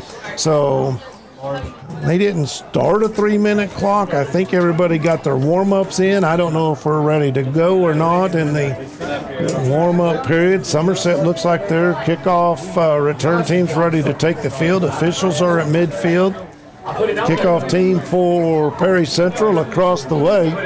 And now they start the 3-minute warm-up clock, and everybody's ready to go. So interesting to say, and interesting anyway. I'll tell you, this new crop of freshmen that just come up from Meese Middle School, I'm interested to see some of them play. Some of them got some pretty good size. Number 9, Damian Davis. Number 79, Dayton Coots. Big-bodied guys, and you just kind of wonder who else. Jet Boyd, of course, a freshman this year. Who else can get in the mix later on? Yeah, and these, at the middle school level, they were highly competitive, had a lot of success down there. Of course, Somerset's always had a pretty good middle school program. Max Messmore, longtime coach with them. And of course, it's always good to see Max here at the ballpark. And I haven't seen him yet tonight, struggling a little bit with some illness and all of that. But he knows how to get kids to play. And when they come up from that middle school level, they know how they're prepared, and that sure makes things easy if you're a high school coach. We got 12 minutes on the clock, and Adam, you're up. Perry County Central set to kick this one away. Tough to see the number here, and it's number 20-something. He's going to put his toe to it. Deep kick. It's going to be fielded by Jet Boyd. Boyd taking this kick straight through the line, and there's that freshman that we're seeing and talking about. Gets it past midfield. Now we know why they call him Jet, is he sprints straight up field, and tell you what, pretty nifty return, and that has been, a big plus for the Jumpers, the return game, getting the ball into enemy territory when you start a half. Turn on those Jets, young man. Just when you bring up a freshman, one makes a play. He was excellent, played at both Northern and Meese Middle Schools back in his time, but here he's suiting up for the purple and gold. Now we've got Grayson Gulock lined up in the slot on the right side, Seminole right. Chris Hughes in the backfield. It's going to be a fake to him and a quick slant there to Josh Lewis, straight over the middle, and that's a first down, catch and run. Complete to Josh Lewis. Gets it down to the 31-yard line of Perry. And we're seeing him implemented a lot on this offense. 18 yards on the first pitch and catch of this second half. And I'm smelling like chocolate brownies or funnel something cake is what it on. smells like to me. And Either way, I'm not eating it because I'm talking, but it smells sinful. Whew. 2 receivers right, 1 to the left, 1 man in the backfield. Noel Wright once again. This is a handoff, off tackle to the right side, and he is breaking it. First down carry for Chris Hughes, the junior. All the way down to the 16. And that foot is on the gas. Quick slant. Big gain. Quick off tackle 15-yard pickup and 2 first downs to reeled off here by the Jumpers, and they are now well established inside the Rick Barker red zone. Briar Jumpers threatening here. They're going to come out. Seminole left this time. Actually, they do have that package stacked up there with Austin Lawless on the left. Put them in motion. Bruner takes the snap. Gives it off the left side this time to Hughes, who churns for a few, maybe 4 yards. The ball carrier. And that time you brought Lawless in motion as you described, and then he goes back to the left-hand side. For the Commodores. And I believe was that Zach Koger pulling and getting the big kick-out block. Yeah, we mentioned... it might have been Reggie Smith. I'm not sure. Reggie, who I spoke to Tuesday night at Buffalo Wings and Rings, mentioned that you'd see a lot of traps and pulls here from this offensive line, trying to utilize their speed. As they're going to stack Lawless to the right side this time. 2 men out to the right, 1 to the left. Lewis and Gulock down to the right side, and Chris Hughes in the backfield. Fake to him, and it's another slant. Caught again. Yeah, he did catch it. Just shy of the goal line, but had to scrape down off the turf to get that one. Going to pick up another first down. I tell you, Mr. Lewis, the sophomore, has a chance to have himself an excellent season receiving the ball for the purple and gold. First down and goal to go from the 1-yard line, and here comes a jumbo package. Yeah, this is jumbo, all tight. Pretend you're a bulldozer and get it in the end zone. It's going to be a handoff to Chris Hughes, and could not outstretch the ball. Great job there defensively from the Commodores to bottle that one up, and as not something you see often from that package. Chris tried to stretch that one over the goal line, just I don't have a number 4 on my Commodore roster, so. I don't either. Either way, great job by him. Tyson Neese, thank you very much. Run to the right side this time. That looks a little more saucy, and that's a touchdown for Grayson Gulock. 1-yard run there for the Briar Jumpers. 9 minutes on the Randall D. Turpin CPA scoreboard. 33-7, Somerset on top and out in front by a lot. Citizens National Bank touchdown. The best kind of touchdown. Absolutely. Purple and gold touchdown as we got automatic Anderson, who's going to put another notch in his belt. 34-7, and Somerset on top by 27 here against the visiting Commodores, who are looking pretty hapless so far defensively and pretty inept offensively. And that drive right there could take the proverbial wind out of the sails of the Doors. Now, I highly suspect Somerset's not going to kick this ball deep. Because the defense has played so well, only giving up 55 yards of offense to Perry Central, they're not afraid to short kick it and let them start between the 30 and 35-yard line. We'll see. Things sometimes change. Maybe they talked about it and worked out a problem, but that may be something you fix next week in practice. Yeah, and the Doors, setting up to return the kick at the 10-yard line when they crept up a bit, and we saw that freshman kicker, Julian Carroll, kick it over their heads. Yeah, they have a 6-3-2 formation, so 6 men lined up for Perry Central between the 45 and the 50-yard line. Set to kick, that's Ethan Rubel, and it's the pooch kick. Pooch to the right, fallen on again by number 2, Tyson Riley, as the Doors will set up shop here in their own territory at around the 31. Just the way you drew it up, and why not? Call that the safe kick. We're going to have a 69-yard march to the end zone if they want to cap this drive off with 6. It's been a tough night for them offensively and defensively. Somerset on the attack, and you want to see the aggression continue from the defense and not get lax. But it's kind of panic time here. You want to probably put the ball in the air if you're the Commodores, if you want a shot at this one. Aaron Johnson alongside Colin Combs. Gives it to Combs off the left side, and he's got a couple shades of daylight, and he's going to get a good run, about 8 or 9 yards. Hughes along with Josh Lewis to wrap him up, just shy of the first down, and noticed into the ball game Sawyer Jones for the Somerset Briar Jumpers up there on that defensive line. That's one thing Coach Clevenger talked about, was being able to work some of these younger guys in. More of the big guys going both ways this season, especially early on, but an opportunity here with a 34-7 lead to get some young guys some work. We've not seen Carter in a while, as this is a give up the middle again to Combs, and he is stuffed.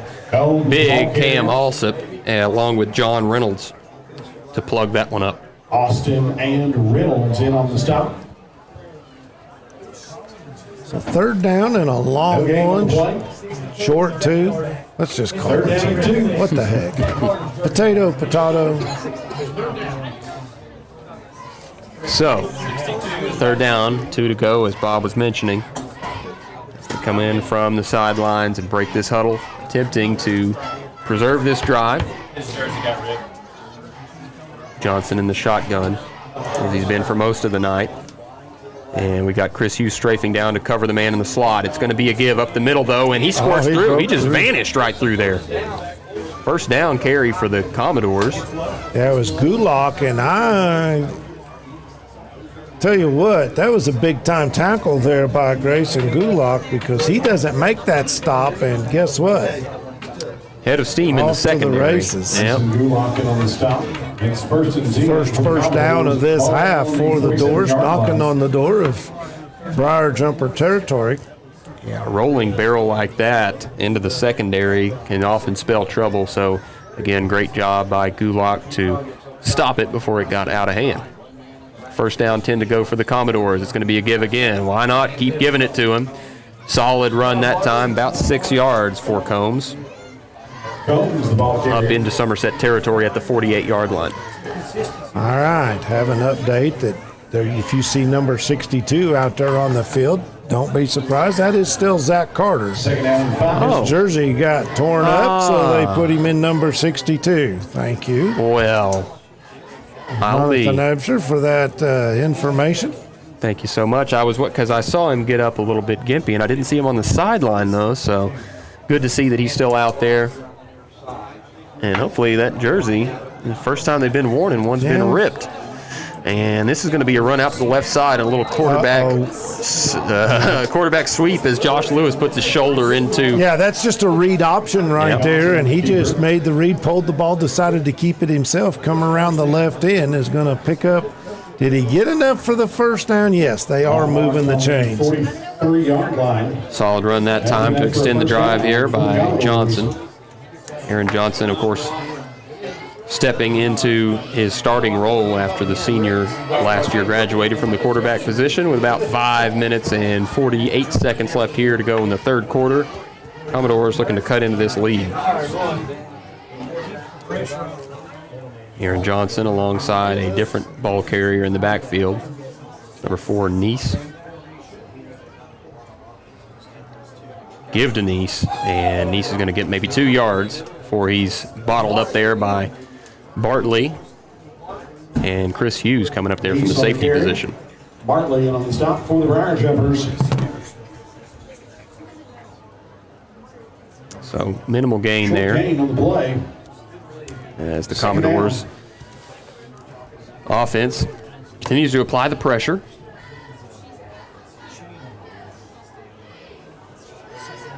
Aaron Johnson again in the backfield alongside Neese.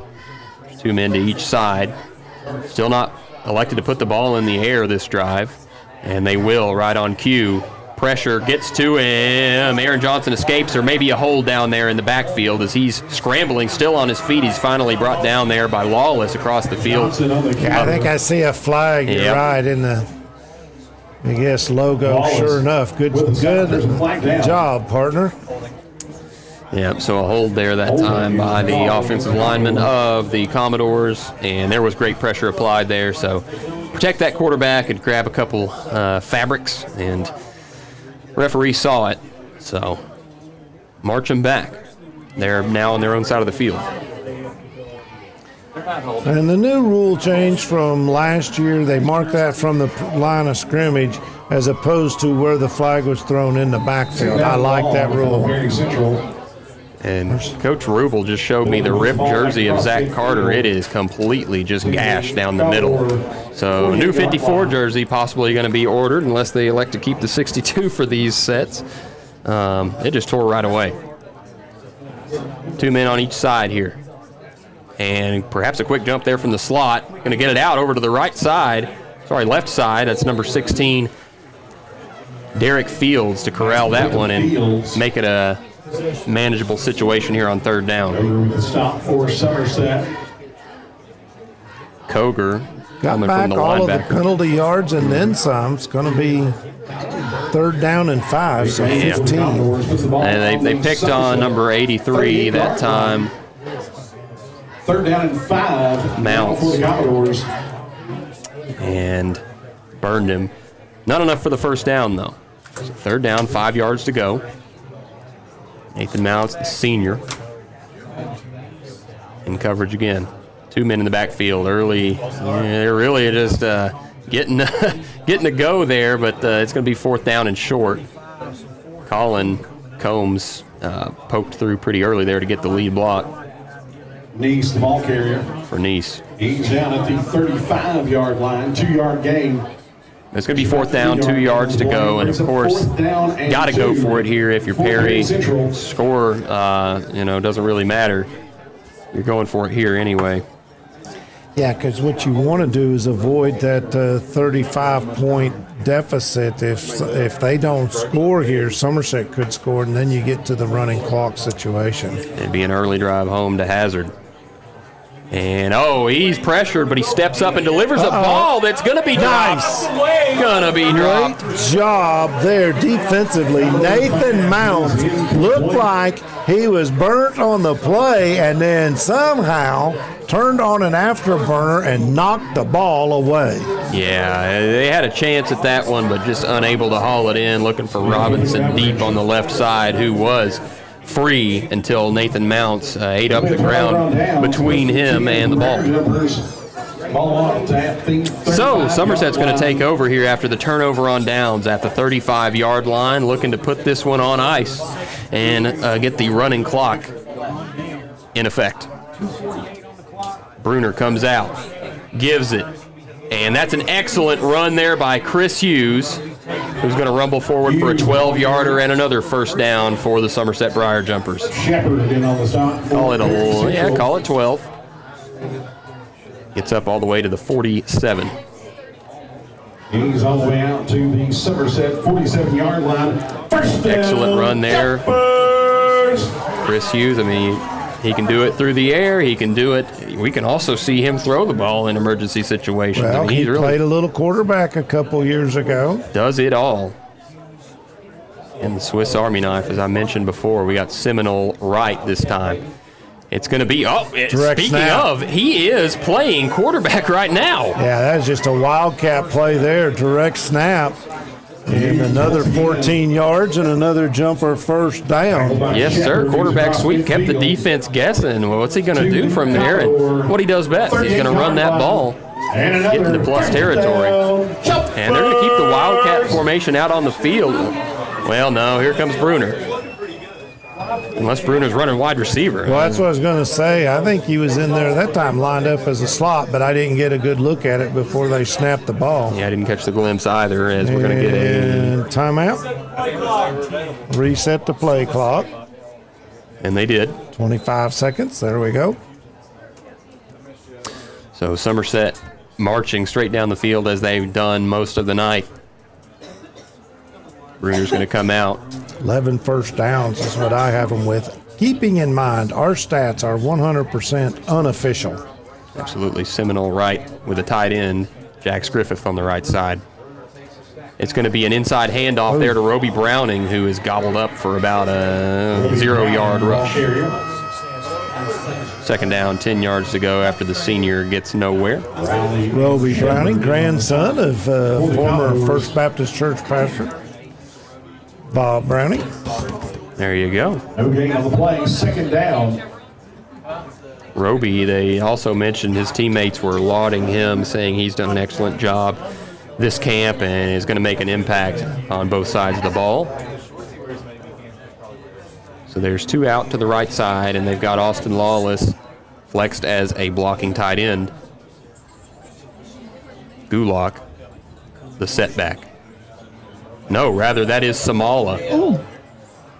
Yeah, that was a nice job underneath. They faked the pitch on the jet sweep and then give it back to Browning on the counter action back up the middle, and he got walloped there by number 75, Landon Sullivan. That's a couple times we've called his number. Roby, I apologize for calling you 2 different men before I called your name right, but you just got the carry again, this time for maybe 3 yards. It's up a 3rd and long situation here, and they're going to let the clock expire fast. 3rd quarter. We're going to step out. 34-7, Somerset on top on your Randall B. Turpin CPA scoreboard. This is Toyota of Somerset's high school football, presented by Ford Brothers Auctioneers.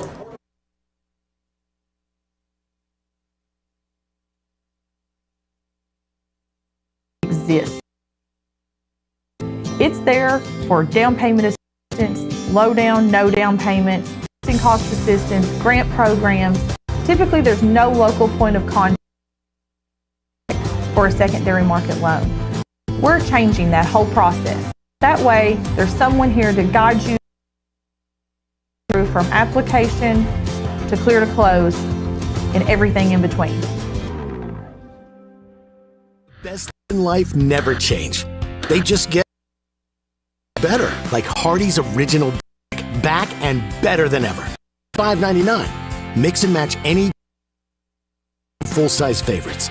A juicy charbroiled double cheeseburger, melty hot ham and cheese sandwich, or crispy hand-breaded chicken tender wrap. Any two plus fries and a drink, all just $5.99. Hardee's Original Bag, loaded with handcrafted goodness. It's the greatest meal deal for your buck.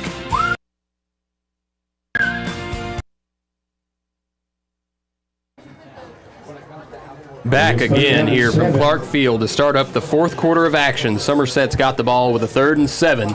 And Hughes takes the snap this time from that Wildcat formation. He's going to be stopped after a short gain, maybe 2 yards. So it's probably one of those keep the offense on the field situations, deep in plus territory. Well, right now, Somerset is just doing a good job up front. And you can see this defensive unit for Perry Central, especially the defensive line, slow to get up, hands on hips a little bit. And, I look for Coach Clay Clevenger and new offensive coordinator Zach Tibbs to maybe run this one more time because they know they've got the doors on their heels a little bit. Man in motion is Hughes. Ball snapped. It's going to be a fake, and he's going to take off up the middle, squirts through some defenders, and gets himself a first down scramble. What a job there by Bruner to tuck it and run and escape the near sack. Move the chains for another set of downs for the Briar Jumpers. First down, Jumpers! Just what the doctor ordered there for the purple and gold as they got a chance to put the running clock on Perry. Going to have to get a touchdown and a 2-point conversion. I dare say that's what the Jumpers would do, is they would go for try and get that instilled here. First things first, you got to get inside the Rick Barker red zone and then seek out another Citizens National Bank touchdown. First down, 10 to go. Gulak getting some more action, and he's going to break a tackle to the right side. Stiff arm. What a run there by Gulak, who's had a tough night running the ball, but that time found his daylight and made the most of it for a first down and goal. His biggest run of the night. 15 yards. He's brought down to 70 gives him 31 yards on 9 carries. He had the 1-yard touchdown run. And they are. They being the Jumpers inside that Rick Barker red zone. Knocking on the door. 1st and 7. Goal to go. Briar Jumpers with the jumbo package looking just to pound this one into the teeth of the defense. Gulak and Hughes in the backfield. It's going to be a give. Keep the hot hand with Gulak. He's got a rushing touchdown tonight from a yard out. Unable to punch that one in, but he makes it a lot shorter of a field. Maybe 5 Picks yards. Up almost 5 yards. You're right. He's inside the 3-yard line. Second down, goal to go here from the 2 or 3. Second down. Where they want to spot it. Right inside the 2-yard line, yeah. So, jumbo package stays out there. It's the only set you got to worry about in this portion of the field. Bruner under center puts the man in motion. And they're going to run to the strong side with Chris Hughes, who's going to weave in and out of defenders for a touchdown. Briar Jumpers. And he gets the big push up there from Zaysha Jones. Getting mobbed by a couple other guys. Big Zach Carter. Excellent drive there by the Briar Jumpers, who now have a chance to put the running clock on. Well, don't they have to go up by 36 or is it 35? Because if they get a 2-point conversion, it's only... Oh, you're right. I'm sorry. Well, hang on a second. They've not missed a... No, they got 2. It's 36, okay, I got it. They've had 2 field goals. 2 field goals. Yeah. Forgive me. Well, we get a little extra football tonight. more than we had anticipated, as Anderson's going to put that one through once again. Honestly, he's enjoying himself an excellent night. Two field goals made and perfect on his point afters. It is 41-7 here on the Randall D. Turpin CPA scoreboard with 9:07 left in the fourth. All righty. Somerset really just putting together drive after drive. Dr. Jesse Pace, Dr. Patrick Jenkins of Lake Cumberland Orthopedic Sports Medicine for athletes of all levels, from the weekend warrior to the professional. At Lake Cumberland Orthopedics, the goal is to get each patient back to the highest level of physical activity.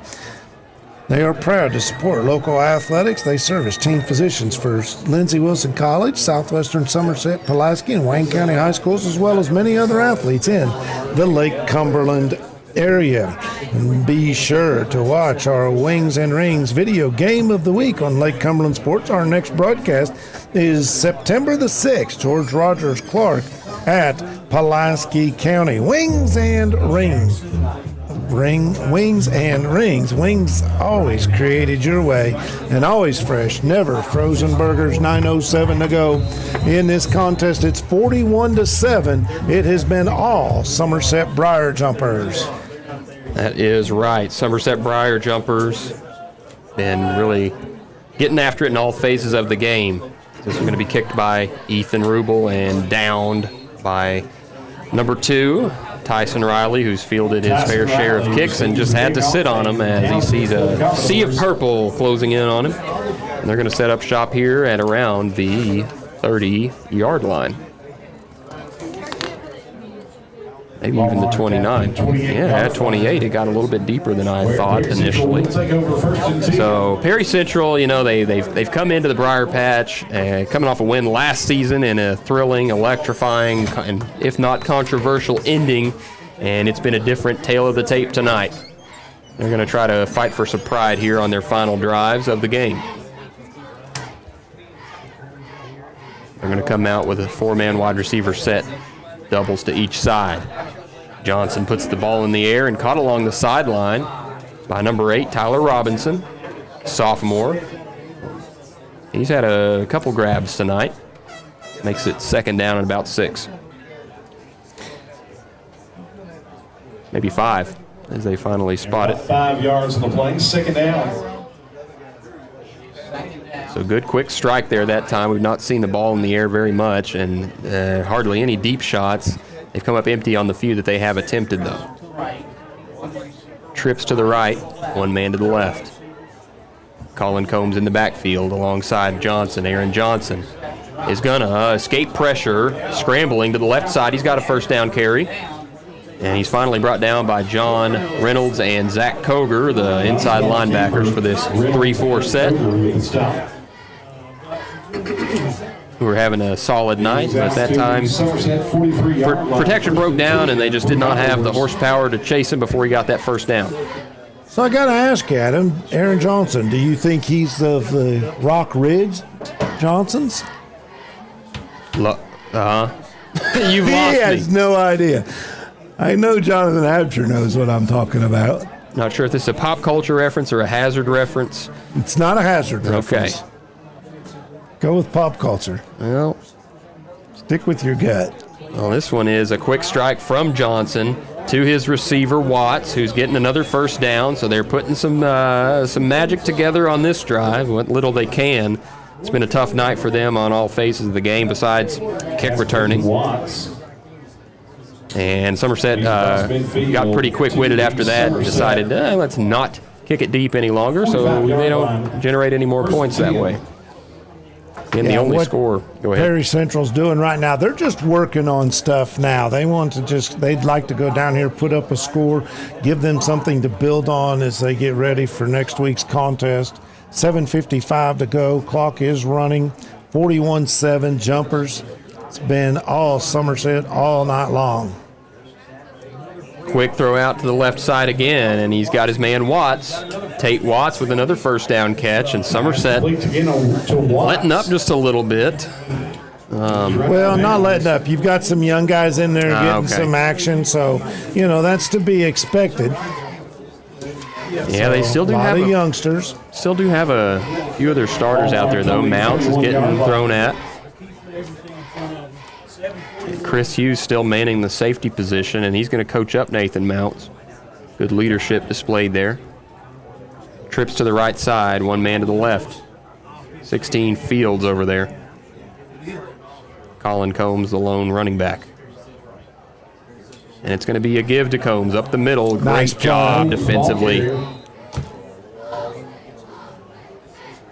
Tough to see who's coming out of the bottom of that pile. That would be our new number 62. And I think the last man up also was Bartley. Zach Carter was in there to bunch things up. Great job here by this defensive line. They have really just anchored it for the most part tonight. A few solid runs here, but can't stop them all, but they've done their best. Only one score so far for Perry. 16 carries, 80 yards for Combs on the night. That one goes into the turf. It's going to skip off there. Possibly deflected there at the line by Lawless. Yeah, first incompletion of the ball game of the second half for the quarterback, Johnson. So now they're facing a third down and long, 9 to go. Trying to keep this drive alive and just generate some sort of positivity before their ride back to Central Hazard. Combs and Johnson in the backfield getting the play call. He's got 3 down to the near side, 1 to the left. Looking that way to the left again, scrambles out, going for the deep ball this time, and he's got it, but it's overthrown. They were going after Mounts once more. Sorry, that's Lewis in coverage that time. Looking for number 12, I believe. Wyatt Minks. Yeah, that was Watts, the intended receiver. Watts. He got behind Isaiah Lewis, and fortunately there for the jumpers, the pass sails over the head out of the end zone, but it does bring up 4th down and 9, so jumpers hoping to get a turnover on downs here. So that's number 16 Fields, actually, as Watts is lined up in the slot. And I got it wrong, too. I thought it was Wyatt Minks. It's tough to see those numbers deep down the field. So they got double to the left, and interesting backfield. It's 4th down and 9, and they're going to go ahead and burn a timeout. That's their timeout. Perry County Central. I'm not sure if this is their 5. I think they've only taken 1 or 2 this half. Big shout out to Don Franklin, Somerset's Family of Dealerships, the official photography sponsor of Lake Cumberland Sports. And Nick is here. We spotted that lime green hat down there on the sidelines, taking all kinds of good action photos. Be sure and check all of that out on our Facebook page. And thank you to Don Franklin and their family of dealerships, where they work daily to provide their customers with the best possible experience. You can visit any one of their Somerset locations or go to Facebook at Don Franklin Somerset Family of Dealerships, where they treat you like family. And are you stressed, anxious, depressed? At Intrust Healthcare Counseling Services, they can get services started today. Intrust offers you the flexibility of providing you with counseling services in their office, on the phone, or through your computer. Give them a call, 606-676-0638. You can visit the website, intrust-healthcare.com. At Intrust, your mental health matters. So 4th down, 9 yards to go for Johnson and company. Passing situation off his back foot. He's pressured immediately. Gets it up there, and a big hit. Nice. That is John Reynolds. Big time hit right there by John Reynolds. Had that timed up well short of the 1st down. Yeah, that's just one of those hospital passes. Had to desperately get that one up there, and it is a completed pass. But John Reynolds, like a heat-seeking missile, just laid the boom, and that's a hit from reminiscent of at least the early 2000s. And you don't see many of those too often, but just a clean open field shot there, and an excellent job there in open field by Mr. Reynolds, the sophomore. Bruner comes back out here with 6 minutes, 43 seconds left in the ball game. In an attempt to lead another scoring drive, possibly. Most of the starters still out there. We do see a couple fresh faces popping in. Number 15, Jacob Estep, a 9th grader, out there on the left side. It's going to be a give there to Browning. Makes a man miss. Nice move at the 30-yard line by Browning to make one man miss in a pretty nifty little run. Love to see that. He runs straight up, kind of reminiscent of Eric Dickerson maybe. And great job there that time as we see Browning shuffle off the field. And some of these fresh faces for the Briar Jumpers are cutting their teeth here in the 2024 campaign. Good opportunity for Browning to get some snaps. Jet Boyd is hemmed in immediately. Yeah, that time just had... Did they call him down? They did not. Sheesh. He was just slung down. Wow. And good recognition by Boyd to realize that, hey, my knee or elbow, none of that ever touched, and spun out of it. It's going to be no gain, but maybe a yard. A pretty nifty little run for 1 yard. Hey, savviness there from the freshman as he was used a lot throughout middle school and looking to pick up where he left off. As they've got Browning back there in the backfield. That tough running, he's into the open field. The speed may get him all the way. He's going to be finally brought down at the 10. Yeah, we see the speed of Tate Watts there catching up with Browning, and then it was just good speed and a good pursuit angle, but Browning with a burst through the line of scrimmage. Attaboy, Roby. Have yourself a day. Roby Browning inside. Not utilized a ton tonight, but he's made the most of that opportunity with some solid runs here in the fourth quarter. A couple earlier on. And they're going to try to punch this one in again. First down, goal to go from the 9. Yep, inside that Rick Barker red zone once again.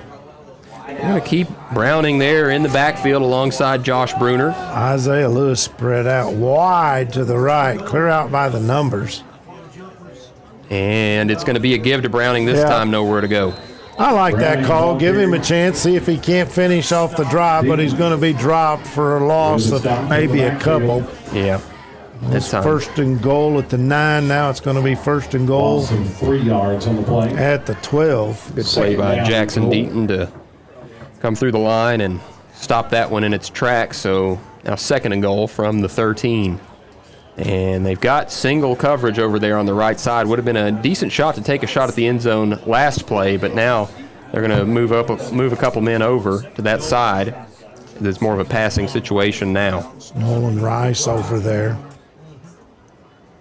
Interesting to see. Snap and a give this time to Browning again, who finds hardly anything, but he does get maybe a yard or just back to the line of scrimmage. Even with the initial contact. Good job defensively by the Doors up front. Some of these other youngsters up there trying to get some snaps on the offensive line. And why not, you know? Zaysha Jones in the ball game. Yeah, he got a start, but he's a youngster that's going to be a good one. Yeah, of course, Perry County keeping most of their starters out there. This is exactly the kind of false start is the call. It's a false start after the play had already ran, but the whistle just a little tardy. 3:55 to go in this ball game, Adam, and a couple of things that you got to really be impressed with. One is the lack of penalties. That's just the 4th penalty for 44 yards against the Jumpers, and no turnovers. They've created a couple on downs, actually 3 turnovers on downs, and then the blocked field goal. Third down and a ways to go as this time. Great evasion of pressure, throwing it out on the right side, and he's caught Isaiah Lewis for his 2nd touchdown grab of the night. Put him on the board and put the running clock on the board for the rest of this contest. 3:45 left in the ball game, and it's 47-7. Isaiah Lewis catches that 13-yard touchdown. Somerset, the Express, is chugging along. Here comes Anderson. No, they're going to give the extra point opportunity to number 13, Julian Carroll, the left-footed freshman. And why not at this point of the game? Attaboy! The 9th grader puts it through, and you can credit him with his first official point in a Briar Jumper uniform. So 48-7 on the Randall D. Turpin CPA scoreboard after the 13-yard Bruner to Isaiah Lewis touchdown pass on the rollout. Great job evading pressure there, stepped away, and just calmed himself, put the ball only where Isaiah could get it. And Isaiah, of course, finished the job, went up there and grabbed it, and toe tapped 4-6. And after this kickoff, we're going to get an expedited 3:45. Well, you could say Somerset's defense pitched a shutout, but most coaches won't let you get away with that because special teams did give up the touchdown. So you can say defense did, but as a team, and that's the way you win, that's the way you lose. But, hey, nobody's going to bark about a 48-7 lead with 3:45 to go, and after this ball is kicked, the clock will continue to run except for a timeout or a injury on the field. And we'll see how Somerset elects to play this final defensive drive. And hasn't it been nice to not worry about heat indexes and all of that stuff first game of August? Yeah. Beautiful weather. It tried to creep up the heat on us, but, yeah, pretty beautiful football night here. As this is going to be brought in by number 16, Fields, and down inside the 35-yard line, about the 34, as Perry will take over. And Somerset's defense, of course, probably going to put out some new guys, but play with pride and try to prevent them from going in the end zone. Rick Barker and Godby Realty and Auction, names you know, names you can trust. Real estate and auction services for the farm, commercial, residential, personal. Godby Realty and Auction, 49 years experience in the real estate and auction business. They're ready to put all of that to work for you. Go online at godbyrealty.com for more information. A whole lot of newbies out on the field as we're going to see a timeout taken by Somerset. Well, while we take this Ron Shaw Realtor timeout, remind folks that our Sassy Spoon Catering lineman of the game we will name at the conclusion of tonight during our Alton Blakely post-game show. You can make your next event unforgettable with Sassy Spoon Catering, specializing in crafting fresh, great-tasting food that will delight your guests and your taste buds.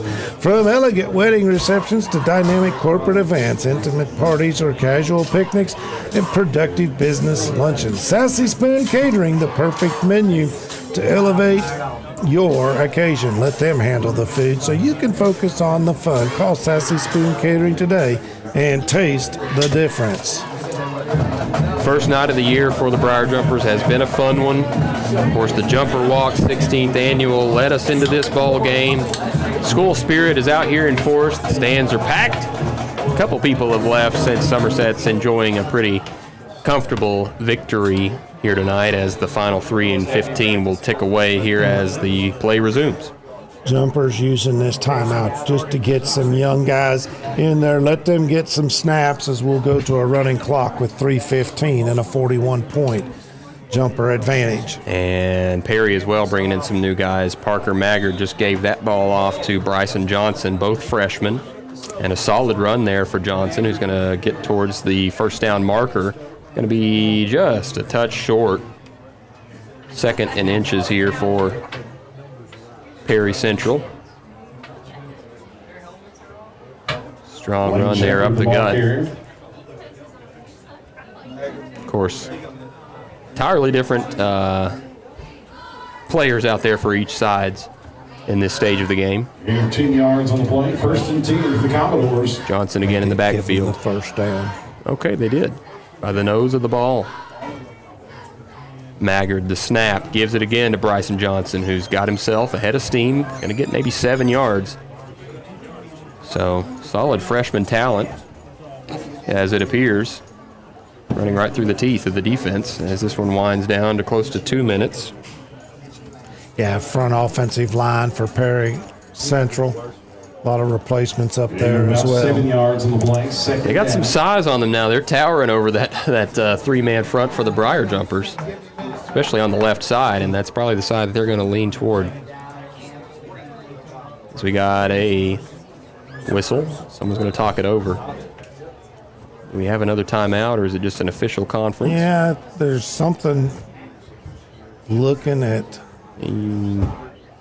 rolled down the pants of a slot receiver. Just got to keep the knee pads recovered. There you go.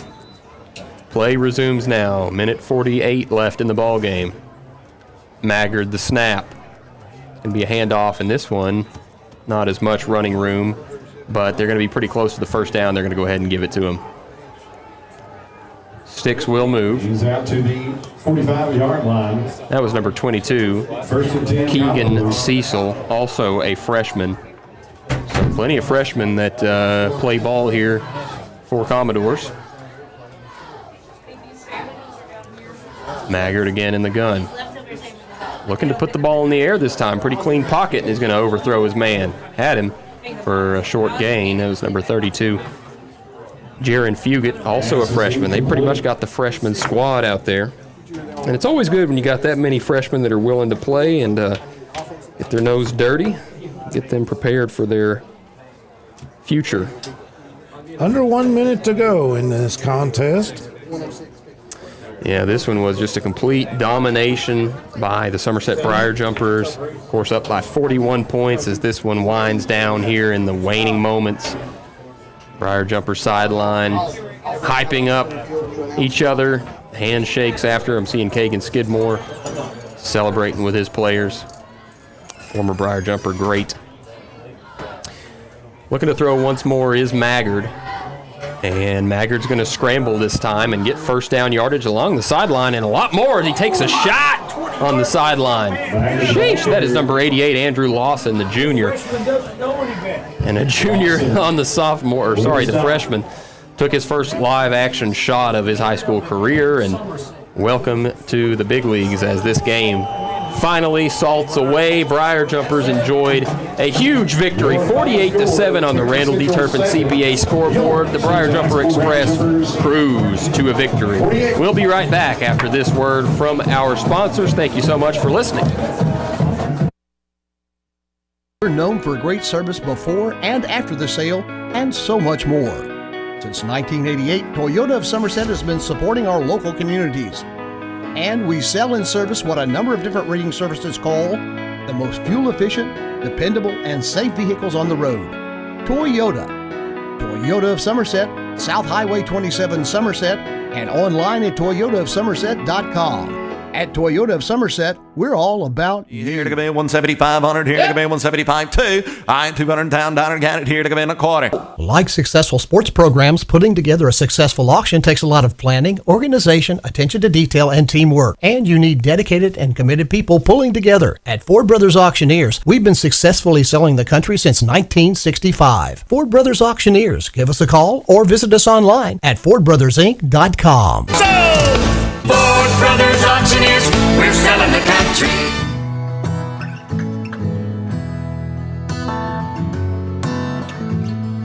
Let us show you the strength that comes by making every moment count. We're here to help. Hospice of Lake Cumberland.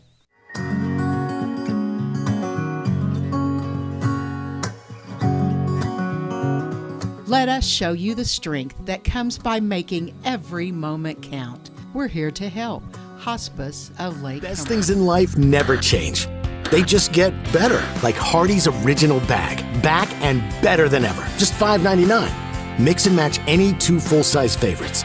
A juicy charbroiled double cheeseburger, melty hot ham and cheese sandwich, or crispy hand-breaded chicken tender wrap. Any two plus fries and a drink, all just $5.99. Hardee's Original Bag. Loaded with handcrafted goodness. It's the greatest meal deal for your buck.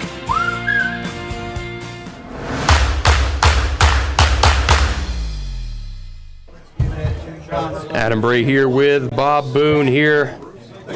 After the conclusion of the 48-7 trouncing, Somerset Briar Jumpers over the Perry Central Commodores, with the post-game action getting covered here and the presentation of the trophy and players of the game here by their standards, as A.D.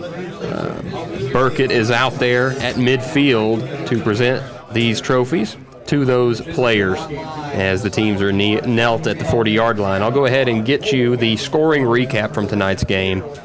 Starting things off with the 7 and 11 minute mark. Somerset Briar Jumpers had a 88-yard kick return touchdown by Chris Hughes. Later on that quarter, Somerset added another score after a 27-yard field goal by Anderson Rubel to make it 10-0. The ensuing kickoff was taken back all the way by Mr. Watts of Perry Central to make it 10-7. In the second quarter, Somerset started things off with their first of 3 touchdowns that quarter with a Bruner to Isaiah Lewis 10-yard strike to make it 17-7. Next touchdown came at the 6-minute mark. A 24-yard Chris Hughes run to make it 24-7 after that PAT by Anderson Rubel. And then to close out the quarter and the half, Anderson Rubel hit another close-range field goal to make it 27-7. Only one score came in the third quarter. Grayson Gulock. It was a 34-7 score after that score, and that was the only one that came at the 9-minute mark in the fourth quarter. Somerset would tack on 2 more touchdowns in the final quarter of play with 9:07 in the fourth. A 2-yard Chris Hughes touchdown run after the PAT. It was 41-7. And then with 3 minutes and 45 seconds, the running clock came into effect as the second touchdown of Isaiah Lewis's pair was delivered on a 13-yard strike from senior quarterback Josh Bruner. So, as Bob continues to tally up the stats, I'll give you a few. I'm ready. Go right ahead. I am ready. Let's go ahead.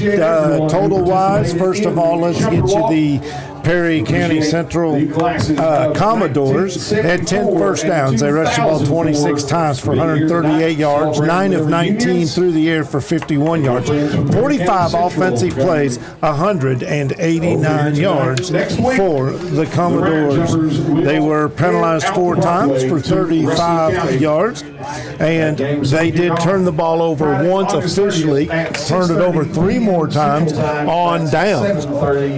For Somerset, 15 first downs, 27 rushes, 183 yards, 10 of 14 through the air, 194 yards. So the Jumpers end up with 377 yards of total offense on 41 plays, working on a short field all night long thanks to great returns in special teams. They were penalized 4 times for 44 yards total. They did not fumble the ball. They did not turn it over.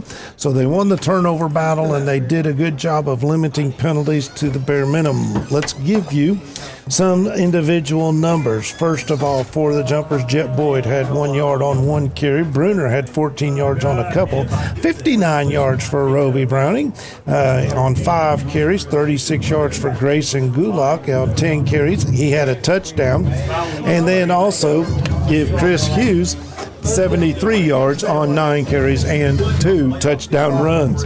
Passing the ball game tonight, as we said, Bruner was 10 of 14 for 194 yards. He had a couple of touchdown passes, no interceptions.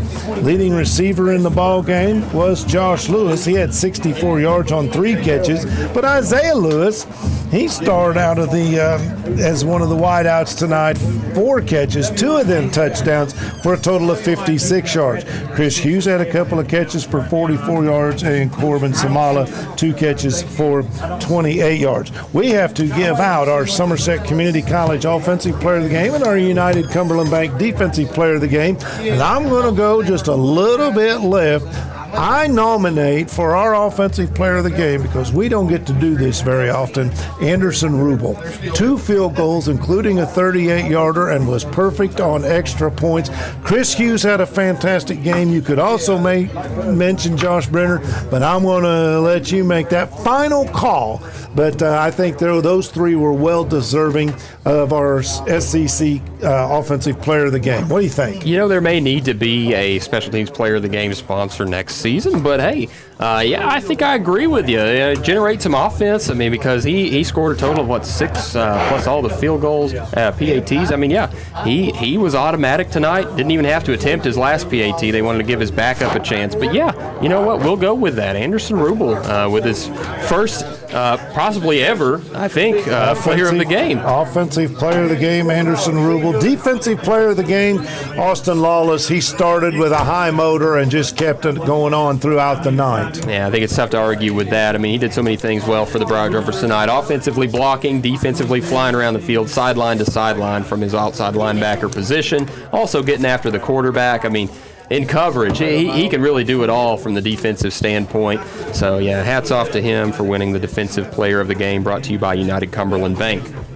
And now we have to name our Sassy Spoon Catering lineman of the game. I nominate Zach Koger. I don't know if you have somebody else. I just know he made a couple of really nice pull blocks, trap blocks tonight. An excellent performance, though, overall by that entire offensive line. Yeah, there's a lot of questions with them going into this game. You know, losing so many starters, but then, of course, having some upperclassmen step up and carry the torch as it was handed to them from last season. And we're just seeing a tradition of excellent linemen coming through Somerset, and I think it's tough to argue with Zach Koger being the player of the game at guard today.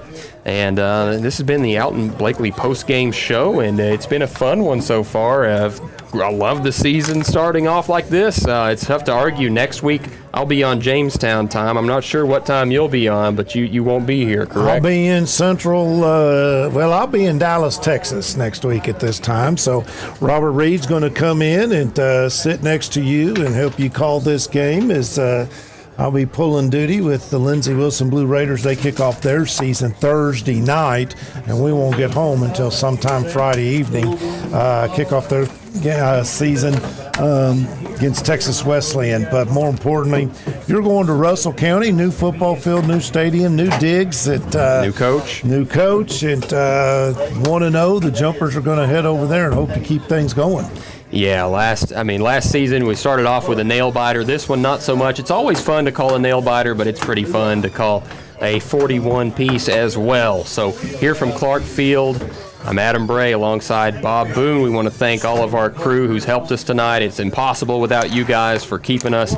Pat, Kevin, Jeremiah, Nick, Bob, again, thank you for your... Don't forget Kevin. I said Kevin. Oh, okay. Yeah, he writes the checks. He does. And again, we just want to thank all of our listeners and sponsors as well. You guys make this happen for us, and we appreciate you all so much. From Clark Field, final score, 48-7. Briar Jumper Express rolls over Perry Central as they'll have a rough ride back to Hazard, and we wish them well. Thank you, and good night.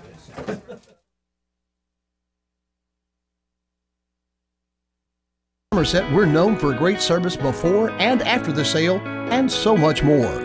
Since 1988, Toyota of Somerset has been supporting our local communities. And we sell and service what a number of different rating services call the most fuel-efficient, dependable, and safe vehicles on the road. Toyota. Toyota of Somerset, South Highway 27 Somerset, and online at toyotaofsomerset.com. At Toyota of Somerset, we're all about you. Here to come in 175, 100, here to come in 175, 2. I-200 town, down here to come